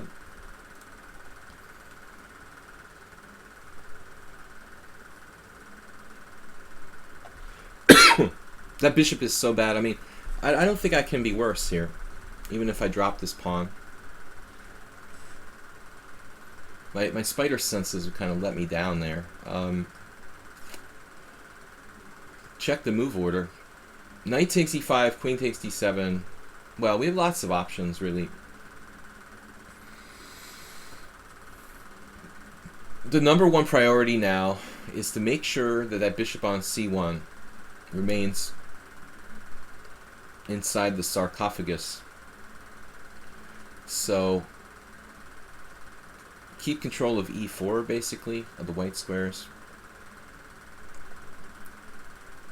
We can take on e5, or we can play queen takes queen, rook takes queen, something like maybe knight e4.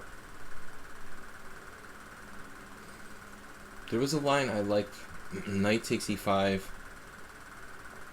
queen takes queen. Yeah, I'll probably go with this. This forces him to trade queens. I have a better king for the endgame. I could just win the pawn back straight up. Or not. No. Not so easy to do. Yeah, actually.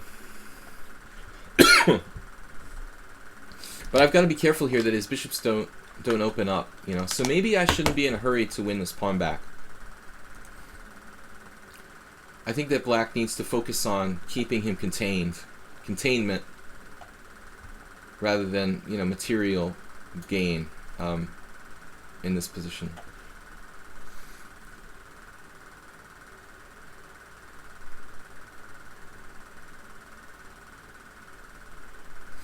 Sounds like a nuclear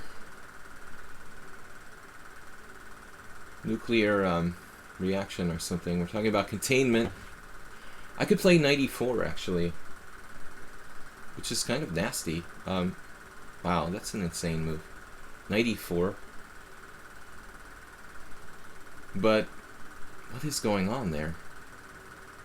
Knight e4, bishop takes a8, knight f3 check. I think that's a little bit too fantastic, maybe.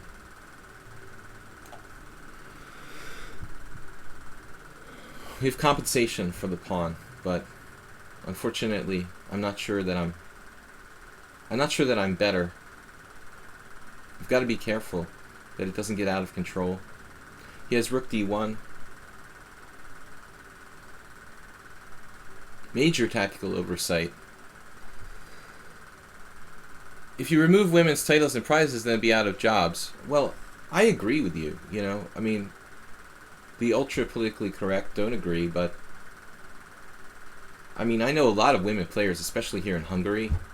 You know, they make a living because of women's chess. I mean, I can name at least like 6 or 7 professional women's players who might not be even playing chess if it wasn't for like women's titles and prizes for women players.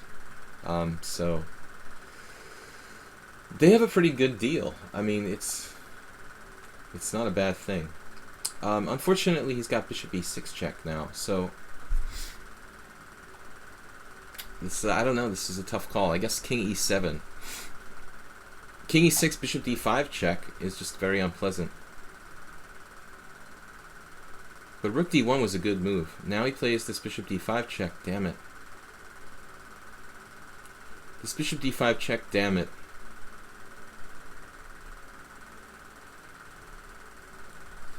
Everything I say reminds me of some kind of Bill Cosby jokes from his stand-up time. We're on the Bill Cosby theme for today since his trial starts.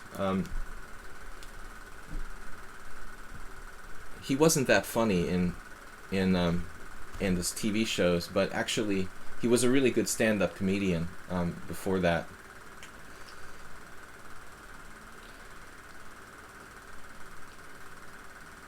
Rook on h to d8. All our pieces are playing. We're threatening knight takes c4, I guess. Maybe knight e4. Knight e4.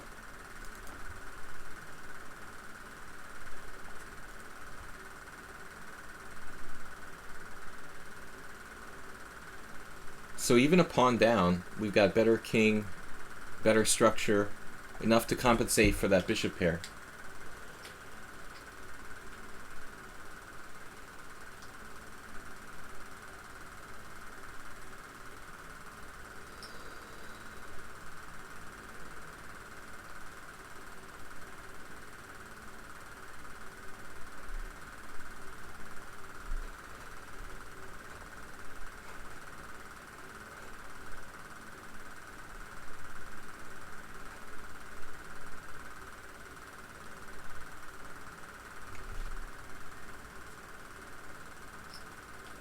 Do you think age matters for a chess player? Well, I mean, depends on... Wow, e4 is a terrific move, no? What am I doing here? I better be freaking careful.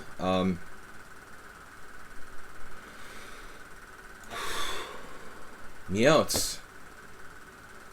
Miotz has all donuts against me. He just dropped a piece with bishop g5 check. Actually, is he really dropping a piece? Because he has f4. It's a pseudo piece drop. He's still not dropping a piece. It's unbelievable. Knight f3 check. I just like reactionary knight f3 check. Probably not a bad move, actually. I end up in an ending up a pawn.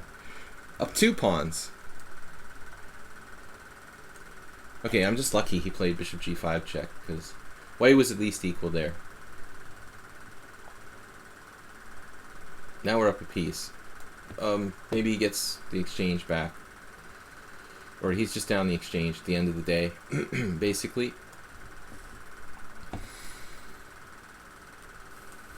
But that is... This is a hopeless situation now. Mate is mate. Mate in 3. Mate in 2, actually. What was going on here? I think that, yeah, I mean, it's, if you're talking about performance, what ruins older players is, like, responsibilities, not really age itself. The responsibilities that come with age, that's what destroys us, not the age itself. There's still some players who play very well. So here, after d3, we've got even, like here, look, you got even, let's see, Bent Larson, Danny King, 1990. But I saw Carlsen in the list of games. Nakamura Carlsen, 2012, draw. But Hikaru played e3. I remember this game. I mean, e3 is the main move, and the engine agrees with me. But d3 is interesting. Most players play b6, bishop d2. I like e3. That's kind of interesting. Magne Sagafos. I know him. Probably played in that tournament. That's a tournament where I played Magnus Carlsen. In Rapid Chess, 2006 in Norway. Anyway, so bishop takes c3. Following one game, a couple of games. I'm the first person to play f5 here.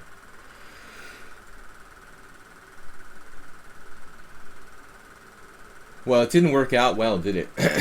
This f5. I should play bishop b7. That's what Phipps did. Pia Kramling and some other dudes.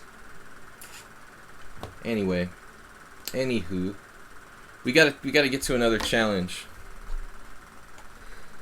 I think starting younger also helps with not making a lot of blunders. Nikolai Krogius was a Soviet chess grandmaster who was also a psychologist, and he wrote a really good book on psychology and chess, and in there he discusses this concept that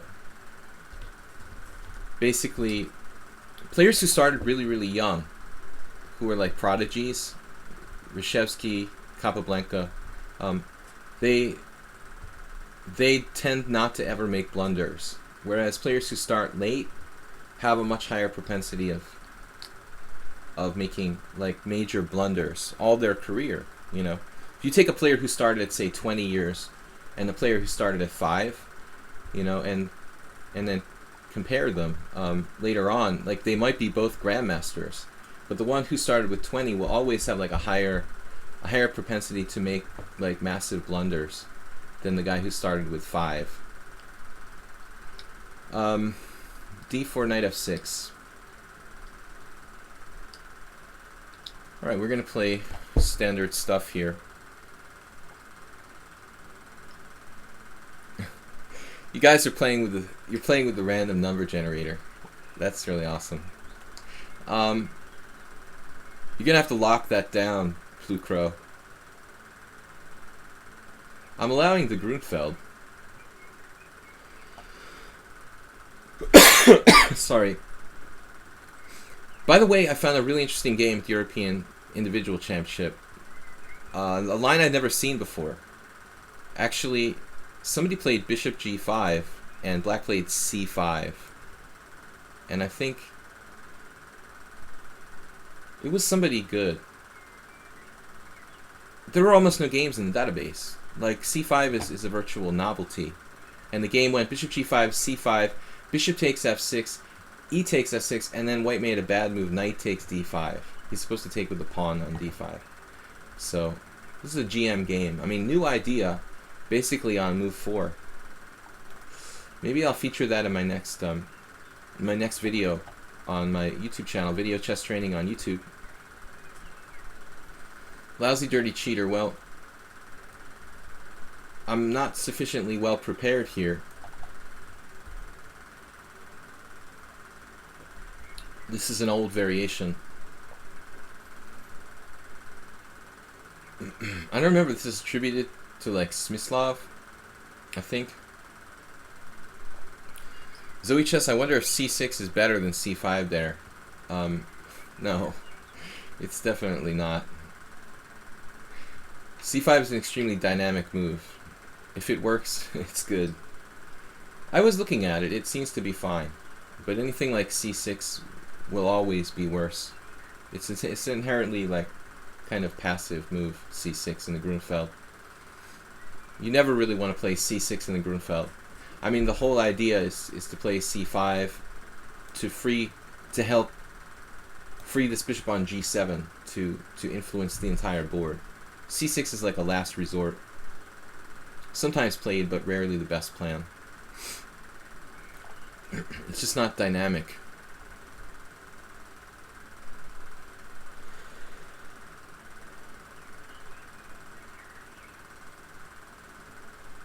I might have to put mod rights. Yeah. Speaking of c6 not being dynamic, according to Peter Svidler, knight b6 is the best move for black, putting pressure on d4. Whoops, nice arrow. Knight b6 putting pressure on d4. Black should get an equal game. And actually he recommends a lot of variations where, in fact, c5 is in black's defense in this position. Well, I mean, bishop d2 isn't exactly like the sharpest move in the world, so he can certainly play c6. It's not a terrible move.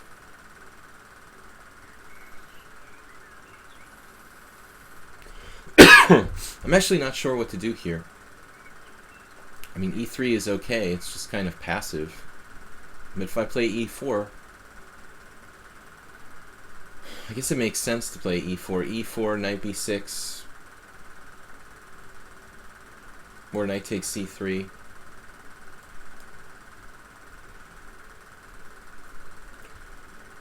I saw another grandmaster in the European Championship like not take on c3 in the normal Grunfeld position, actually play knight b6.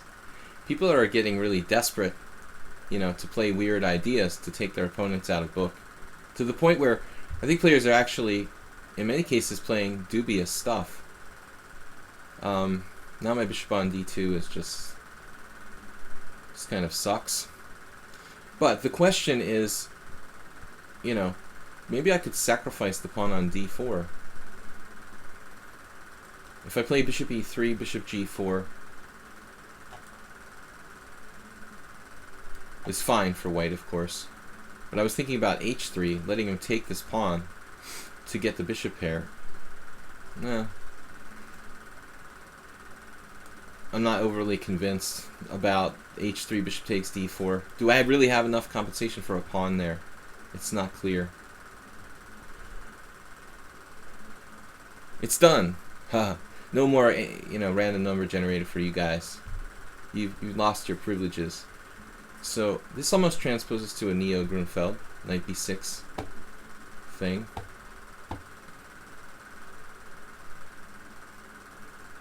Queen d2. Queen d2 looks fine. Yeah. I think we should go. Although bishop e2 is fine too. h3 probably transposes, doesn't it?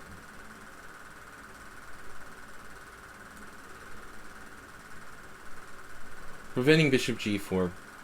The onus is on black, what to do now.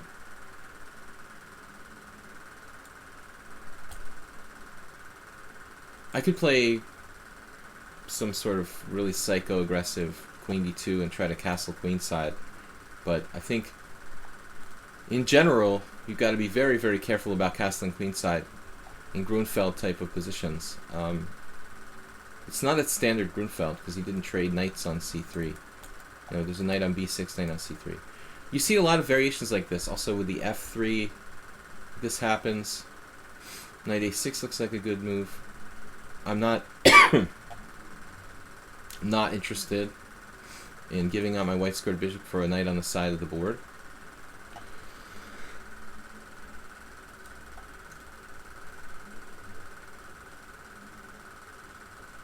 But if I don't play that, what do I do? Queen d2.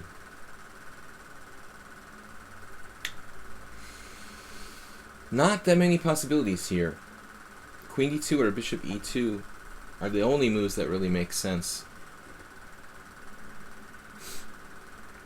Is there a difference? I think there is.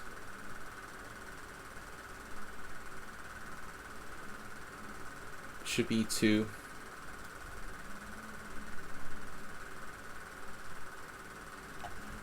Castling kingside looks much safer, of course. Of course it's comfortable for white. Knight c7, probably not great.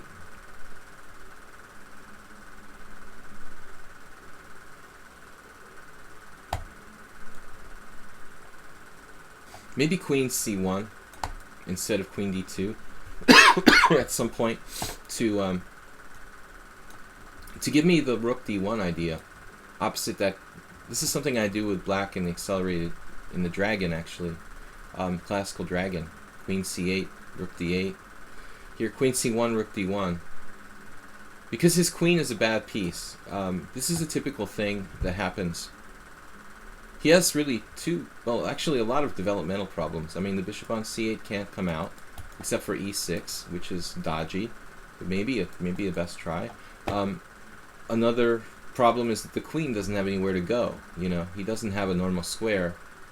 It's like the Catalans sometimes. This queen, what's it going to do? Like, it goes to e8. Where is it going to go? That's the problem when I have such a good center. He doesn't have a place for his pieces.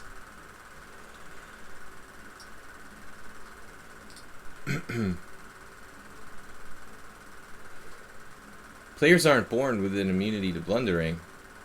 They're trained to not blunder by experience and practice. That's not what I was saying, that they're born that way. I mean, they're still blundering at 5, but by the time the 5-year-old prodigies are 20, they never blunder because they've had so much practice ingrained in their little brains.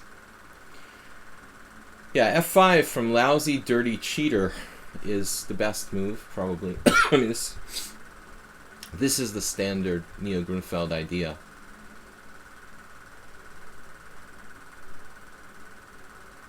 I'm gonna make a decision between several possibilities. e5, e5 runs into f4. You know, taking on f5 seems to free his pieces, so this is a little bit weird. I'm gonna go with queen d2. Several reasons for this. I mean, it stops f4 and develops a piece connecting my rooks. But if you chose to play like e5, or maybe even, I was thinking about knight e5. I mean, honestly, even pawn takes pawn is playable. Now, we don't have to automatically recapture, because knight g5 is available. I mean, this is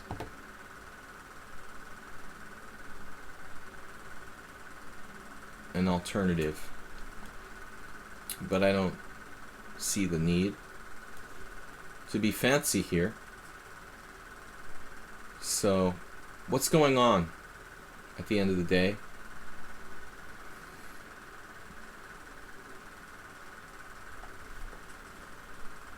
Black's piece is it's just so active. Not too many players who play this setup for black.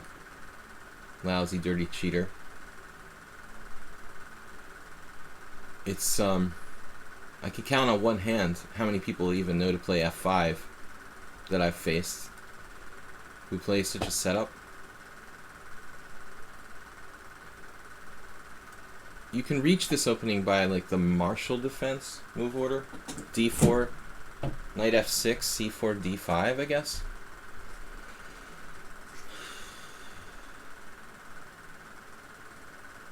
This is kind of a disturbing move, knight d5. But we're going to trade our bad b for his good b. And hopefully that will bring us some advantage. I've got to be careful though, because his pieces are very active here. Played knight e6 quickly. That was not my first suggestion, but it makes some sense.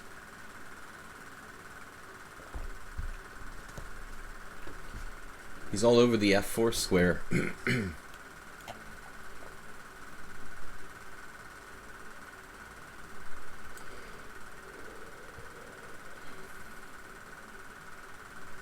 And we have a serious problem with this square. So, keeping that in mind, this may call for some sort of drastic measures. Well, a multitude of problems, actually, for me. With that really sick king on g7.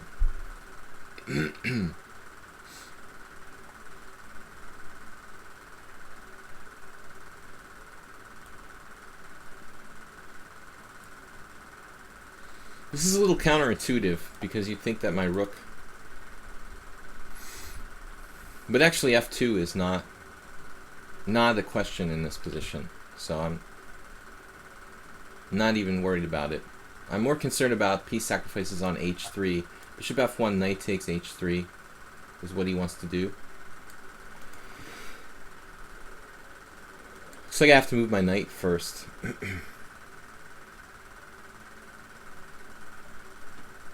But where? Could be very sharp.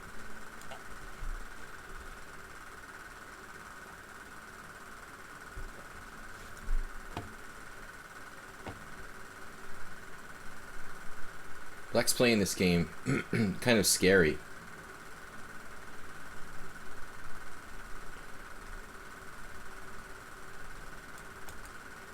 Also very fast. He's got 2 minutes more than me.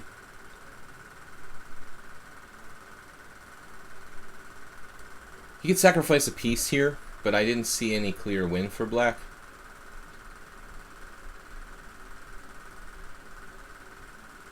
That's exactly the line. Blue Crow said. Well, he's certainly capable of sacrificing a piece for 2 pawns, but I don't know, I have a lot of pieces around my king, so it feels like You know, how's his queen gonna get me? You know what I mean? Like, not so easy to do. The problem is I could never do bishop f1 until now, because he'd always had knight takes h3 check and take on f3. If I had my knight on e5, he would have been in trouble long ago. All my pieces are in the game. I mean, I realize he can play bishop takes h3 or knight takes h3, but still, at the end of the day, is he going to get more than 2 pawns for a piece? And f2 is protected by the knight on e4, so I'm sure there's some speculative sacrifice for black here, but I'm not convinced that it's necessarily good for black. And I think we have to take it up.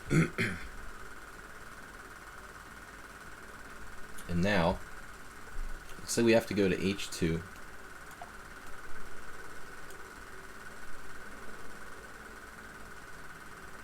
Threatening his... Oh. He can take a third pawn now. That's a lot of pawns. Pawns. 3 pawns. That's alright, though. Help yourself. Self-service. Rook takes f2. Well, I mean... I think he's getting a little bit carried away. Does that actually work?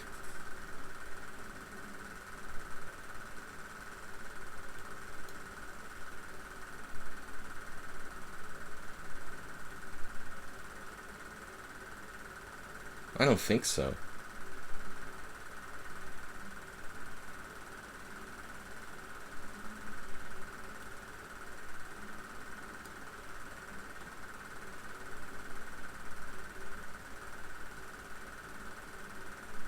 Could have played knight takes f2.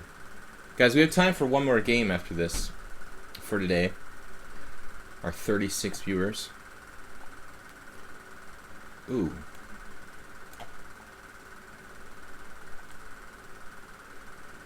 Double threat.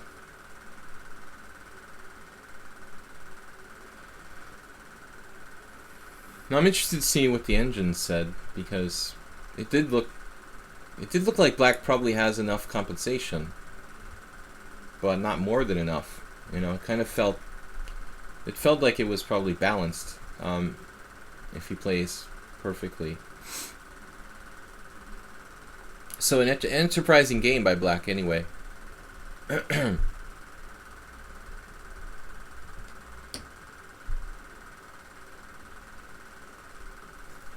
Let me see. Well, were we ever in trouble?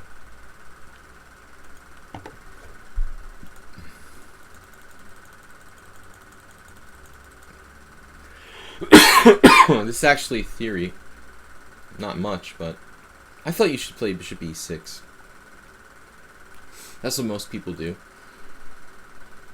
But anyway, knight a6 is interesting. Knight c7 is the engine suggestion, but I thought f5 immediately. And once again, you can do bishop e6.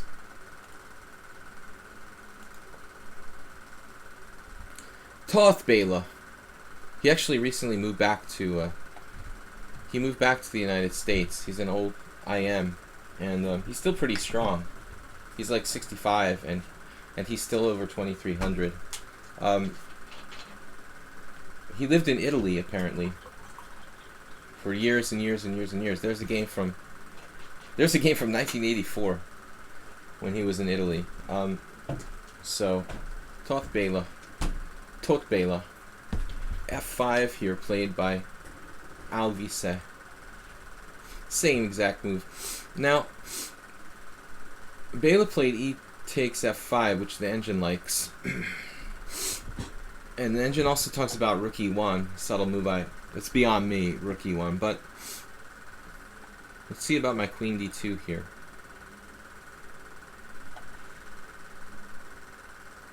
Knight e6 right away, maybe. Well, this knight c7 knight thing is really... never seen that before. Very creative.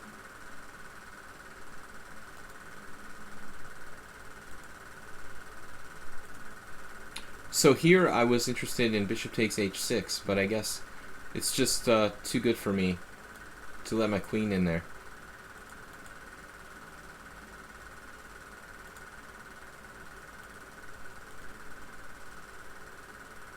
Looks like I played the best. Looks like I actually played the best here. Almost perfect. Knight e5. I thought knight takes g2 was interesting, but I guess not. The engine just laughs at this. Okay. Roman did that against me once. The only person who ever sacked a knight on my g2 square. Bishop f5. So it just thinks I'm good here. Sacrifice not correct.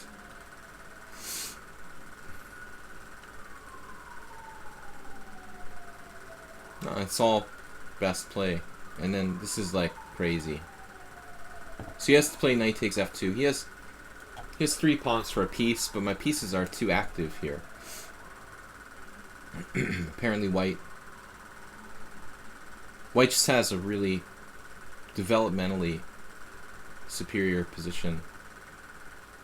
Material is equal, but although my king is exposed, he can't really concretely do anything, and my pieces are creating a lot of threats, so I guess he's in some trouble. Bishop f1. Knight takes e4, rook takes e4. If he could survive to an ending, you know, he'd probably be okay. e6, for example. But bishop h3 covers the threats. And so the initiative is with white. Alright, guys. The tournament I was talking about where I played Carlsen's dad and I saw a young cocky Magnus. This was Oslo 2006. I played Magnus in the Rapid tournament, and I played Magnus's dad in the regular tournament. That was funny. One day I'll like write an article for something about it, but I haven't gotten around to it. Save it in my files for later. We're getting drop frames here, guys. Last game.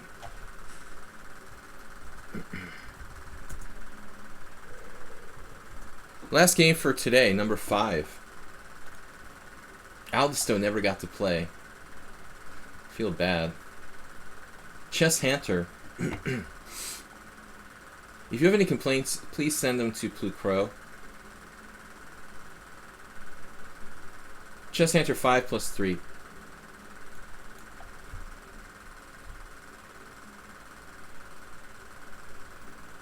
We could like, we can run it like a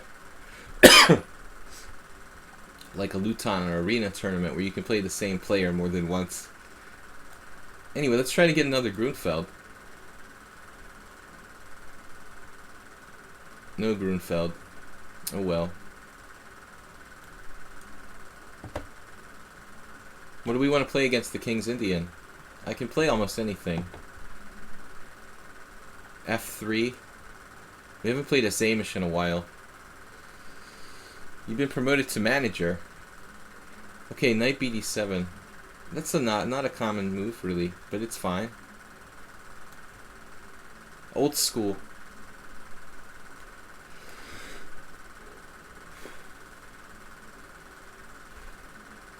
Well, I can also play d5 here.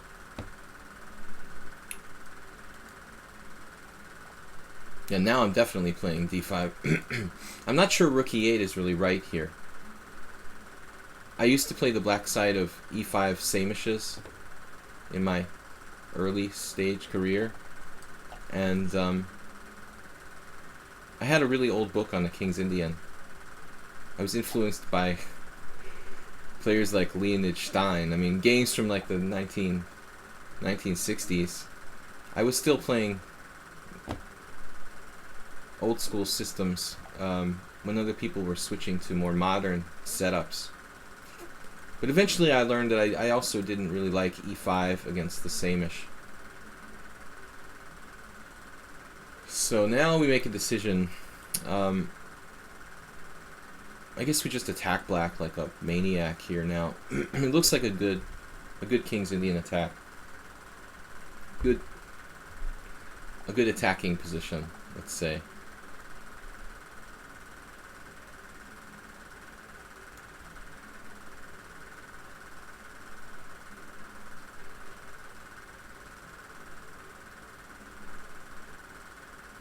We could follow last game. Sacrifice a piece for 2 pawns.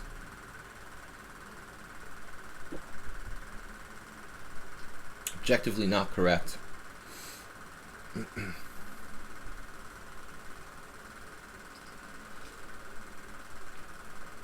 Guys, check out my YouTube channel, Video Chess Training on YouTube. Sorry. Chess Hunter, I meant sacrifice the bishop, you know. Usually they sacrifice the bishop and then take with the knight, hitting that vital good bishop. But I don't think that, although this is maybe fun, I don't think this is nearly as good as other possibilities. I can also just hack this guy off at any moment, you know, if I choose to, with bishop takes c5. It's like the dragon. Typically, if you're going to sacrifice a piece on g4, you do the bishop takes g4, pawn takes g4, knight takes g4, which gives me a bit of issues with my dark squared bishop. You know, I still don't think it's objectively correct for black. You know, here we're just winning. I mean, he's just got 2 pawns for a piece, but he has another issue. I mean, he's playing a King's Indian position where he's got a bad bishop, and I have a good bishop. And it's over. This is just over. Bishop takes c5, and castle queenside. I could actually castle kingside, come to think of it. Maybe that's actually better.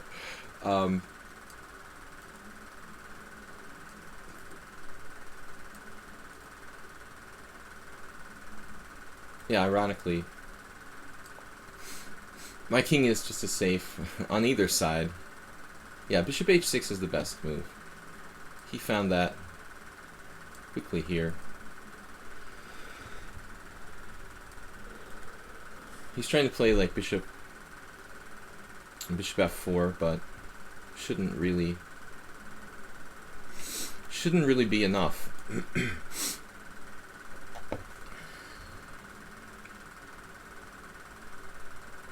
It's just a matter of time.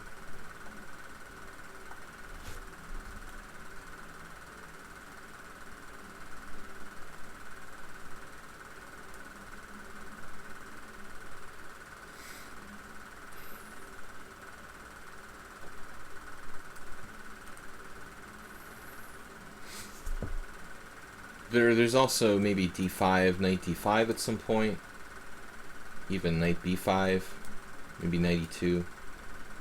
Guys, we'll be back tomorrow with my patented Weird Wednesday, which is basically a stream where we're playing unusual openings that I don't normally play, just for fun.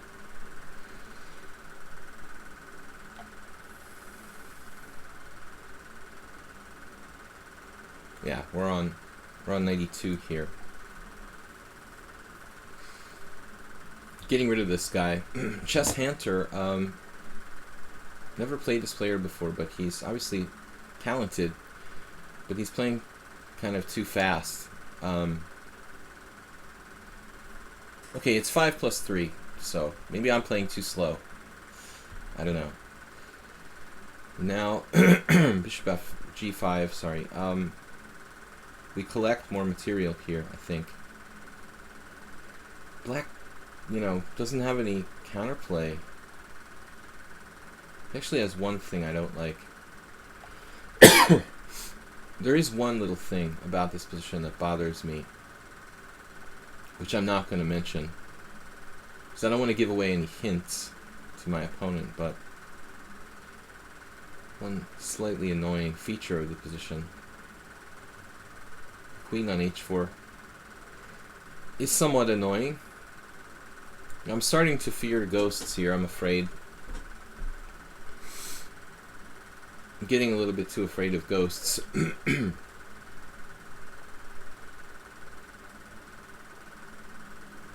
But in any case, just to be on the safe side, this is getting kind of weird.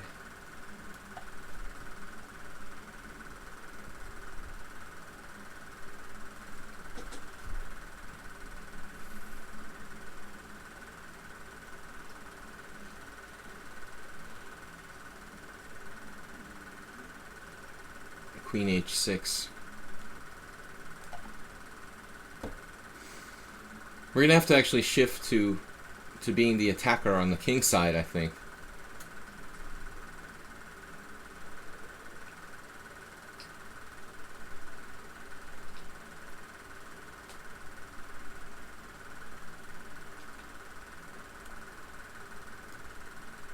He's very fast.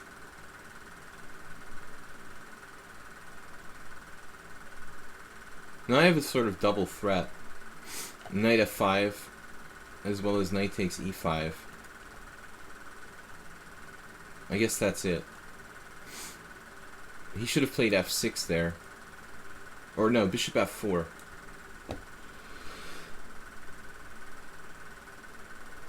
I could probably force a trade of queens. Bishop f4, knight. Knight f5, queen h5. No. Yeah, bishop f4 still poses some problems. I have increments, so I'm not going to freak out. But this looks lost. f7's falling, and I'm threatening knight g4. Dual threats. I don't see how you can meet both threats.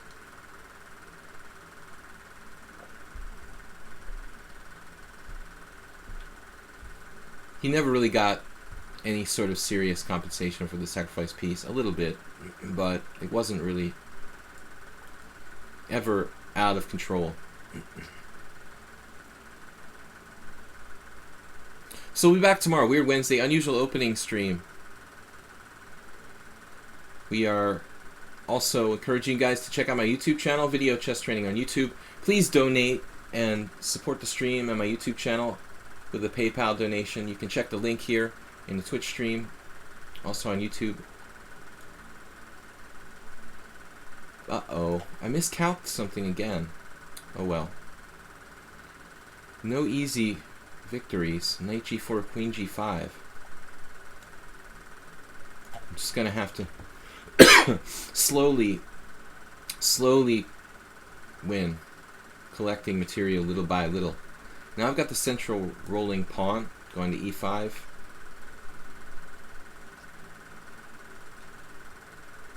Man, I thought it was over, but knight g4, queen g5, just it totally... Oh no. But I have another move. No? Oh no. No, that works for black. Yeah, I didn't have anything there.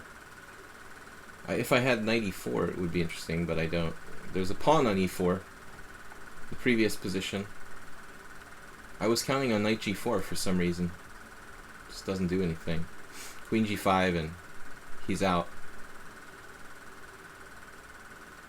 We're just up a piece for a pawn.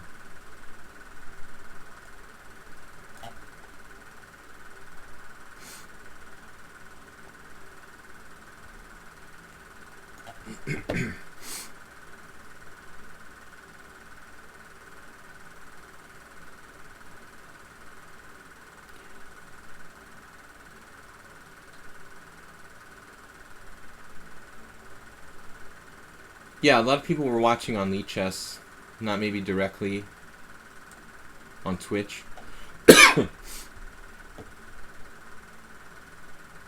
Okay, now what's this? Piece, pawn. I'm going to take that bishop out. If you take back on f5, I take with the knight, and I just saw off that dangerous bishop on d4. And you're going to feel the full strength of my extra piece after that. No serious threats for black at all. As I said earlier, I could have castled queenside as well after this piece sack he did, but I think honestly either way my king was safe. It's just a matter of taste. But he shouldn't sack a piece at all, probably. Sacking the exchange. Now he's down a full rook. He has this move. Oh. We gotta be a little bit careful. I was thinking if I could do some sort of trick there where I can hang my queen with mate threats on the back rank, but it's really not a good idea to get fancy.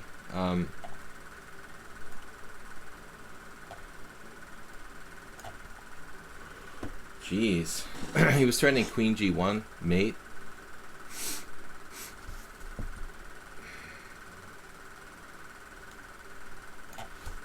Down to 3 seconds.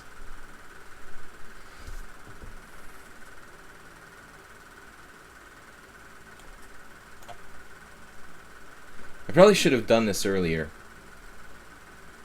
Trading off one of his dangerous attacking pieces. That should do it.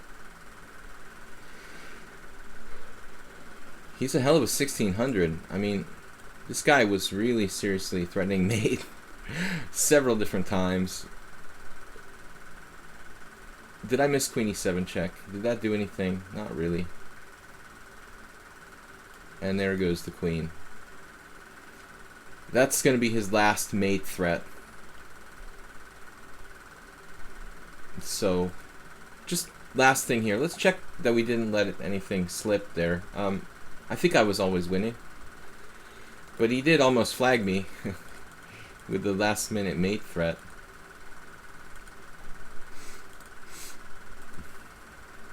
Normally black plays like c6 here. And he played rook e8, which isn't really good. I mean, I think you're just encouraging me to play d5, which is a move I probably play anyway. One of my old nemesis, Vital Evente, actually played this with black, but he has a tendency to play really strange stuff, especially with black.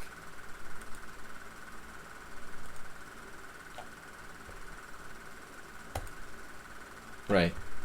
The computer is like bishop takes g4, and then it takes it back. I don't think you should sacrifice a piece. I think you should try to survive without sacrificing a piece. But black's going to have a very, very difficult time, you know, later on when I attack, if I attack. Plus I'm threatening g5 maybe. It's a difficult line. I mean, I don't like to play this kind of setup for black. You know, I don't think you have enough counterplay. So explore a different route, you know. c6 here on move 8 is the normal approach for black. Anyway, guys, we'll see you tomorrow for Weird Wednesday. Thanks for joining us, and peace. We will see you guys. Thanks, Blue Crow, for moderating. Have a good one, and please be here tomorrow. Don't forget to support the stream with PayPal donations, and even just a little one goes a long way. If not, just hang out with us. We enjoy your company. So, once again, thank you. Check out the YouTube channel, Video Chess Training on YouTube. And if you need to contact me for lessons or training or anything like that, videochesstrainer@gmail.com. I will see you guys tomorrow. Bye-bye.